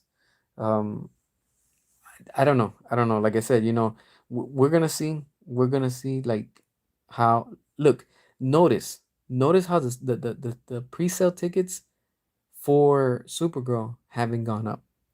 I can't wait till they say the pre-sale tickets are already up. And I want everybody, once they announce that, wherever you are, start tracking down on a daily, if anything, every other day, what the tickets are in your area. And we're gonna start putting this on blast and exposing these clowns again. We're gonna expose them and show them, look, Supergirl's not selling. It's not making. It's just not bringing in the people. Where's this whole people are buying it? You're gonna see. If Superman did bad last year, Supergirl's gonna do worse. This is gonna be cake. Straight up, this is gonna be cake. So that's why I'm not too worried because I know in the end, this is just straight up DOA, and they know it. The studio knows it. Two on my ass. What about Hugh Jackman? Thank you, Hugh Jackman. Dude is old, straight up, but he can still pull off the character. So that tells you. It just tells you. But that's what these fans are about. You know. That's why I'm glad that this Mortal Kombat 2 is doing good in the sense of it's keeping fans happy. It's bringing them together. And you have to be a real Mortal Kombat fan in order to really enjoy the movie. I enjoyed it for what it is, you know. But it's good that and you're seeing that they're going back to when movies were good. This is what this industry needs. Go back to what was good. And they're starting to make a turn, a drastic turn, to try to get people to come out to the movies. And you can see people are going out. People are going out. That whole excitement is coming back again. It felt good going to the movies and watching this on the big screen. That experience is it's just a nice experience. I can only imagine what Spider-Man is gonna be, the next Avengers is gonna be, and very soon, I'm telling y'all, very soon, we are going to be watching in the theaters Zack Snyder's Justice League. Mark my words, we are going to see that in theaters. It's just a matter of time. Watch. In time, we will see that. They're gonna do the right thing, and they're gonna end up putting that in theaters again. And I can't wait. When that shit does happen, we are going to celebrate and we are going to be like, yo, we're actually going to watch and rewatch it. And they're going to see. This is how you make money at the box office. And that's what these fake fans don't want. Because they know that we are going to bring in those numbers. We're waiting. We're just waiting. Paramount, Skydance, do what's right, do what's necessary, and we don't have a problem with giving you money. You do that, and I'm telling you right now, you are in business big time because that $111 billion that you're spending to invest, you literally struck whatever the most precious gem jewel that there is in this planet. I don't even know what it is. You have it. You have it. You seriously have it. Don't mess this up. Do not mess this up. You have had James Gunn ruin literally WB. Don't ruin Skydance with James Gunn. Don't. Pull the plug. Clean it from the inside out. And go back to what was working. I'm telling you, we're waiting. We're gonna watch that in IMAX. We're gonna watch it in standard. We're gonna watch it in whatever ways you want to put and release it. I'm telling you, you don't believe me? Do for one special weekend whenever you want. Do in select cities if you want. And you will see how people from all over the world will come out and sell out those movie theaters for Zack Snyder's Justice League. And you will see. And then from that, you do that in all the theaters nationwide. That's it, baby. You made your money back just with one movie. Imagine what you would get with two and three. You want that Avengers movie? You want that Marvel money? You want that big boy money? You want to be at the top of the mountain money? Restore the Snyderverse. Go back to what was working. It's already proven by now. James Gunn is not the solution. James Gunn has costed your company millions, leading, if not into billions. That's money you could be making. But with James Gunn, you're not making it. You're losing it. And every time is more and more you're losing. You're not in this business to lose. You're in this business to win. We're here to back it up. We're here to give it to you, but only if you give us what we want. That's the even exchange. You give us Snyderverse related content, we'll gladly give you money. If you don't, we continue to do what we do. We don't give you shit. Straight up. That's how business works. It has to be like that. You have to go back to what was working and what people truly want. That's the only way that you really do this and you make it happen. But with that being said, my friends, I'm about to get going. I know it's been 2 hours and 30 minutes, 38 minutes. It's been amazing. It's been fun. It's always entertaining, but I'm getting tired. So I'm about to get some rest. I will be back sometime later today. It's already the next day. What is it now? Sunday or whatever. Um, but it's been always fun. It's been always exciting chatting with y'all and stuff like that. But yeah, I'm gonna catch y'all later on. Y'all rest up. If it's morning, day, afternoon, wherever you are around the world. But I'm gonna catch y'all sometime later on today, and we'll keep talking about some other stuff. Of course, DC and whatever it is that y'all want to talk and stuff. I'll try to see. I might do an open mic if anything, so we could just hang out and chat and stuff like that. So with that, I'm gonna catch y'all later. Peace out, my friends.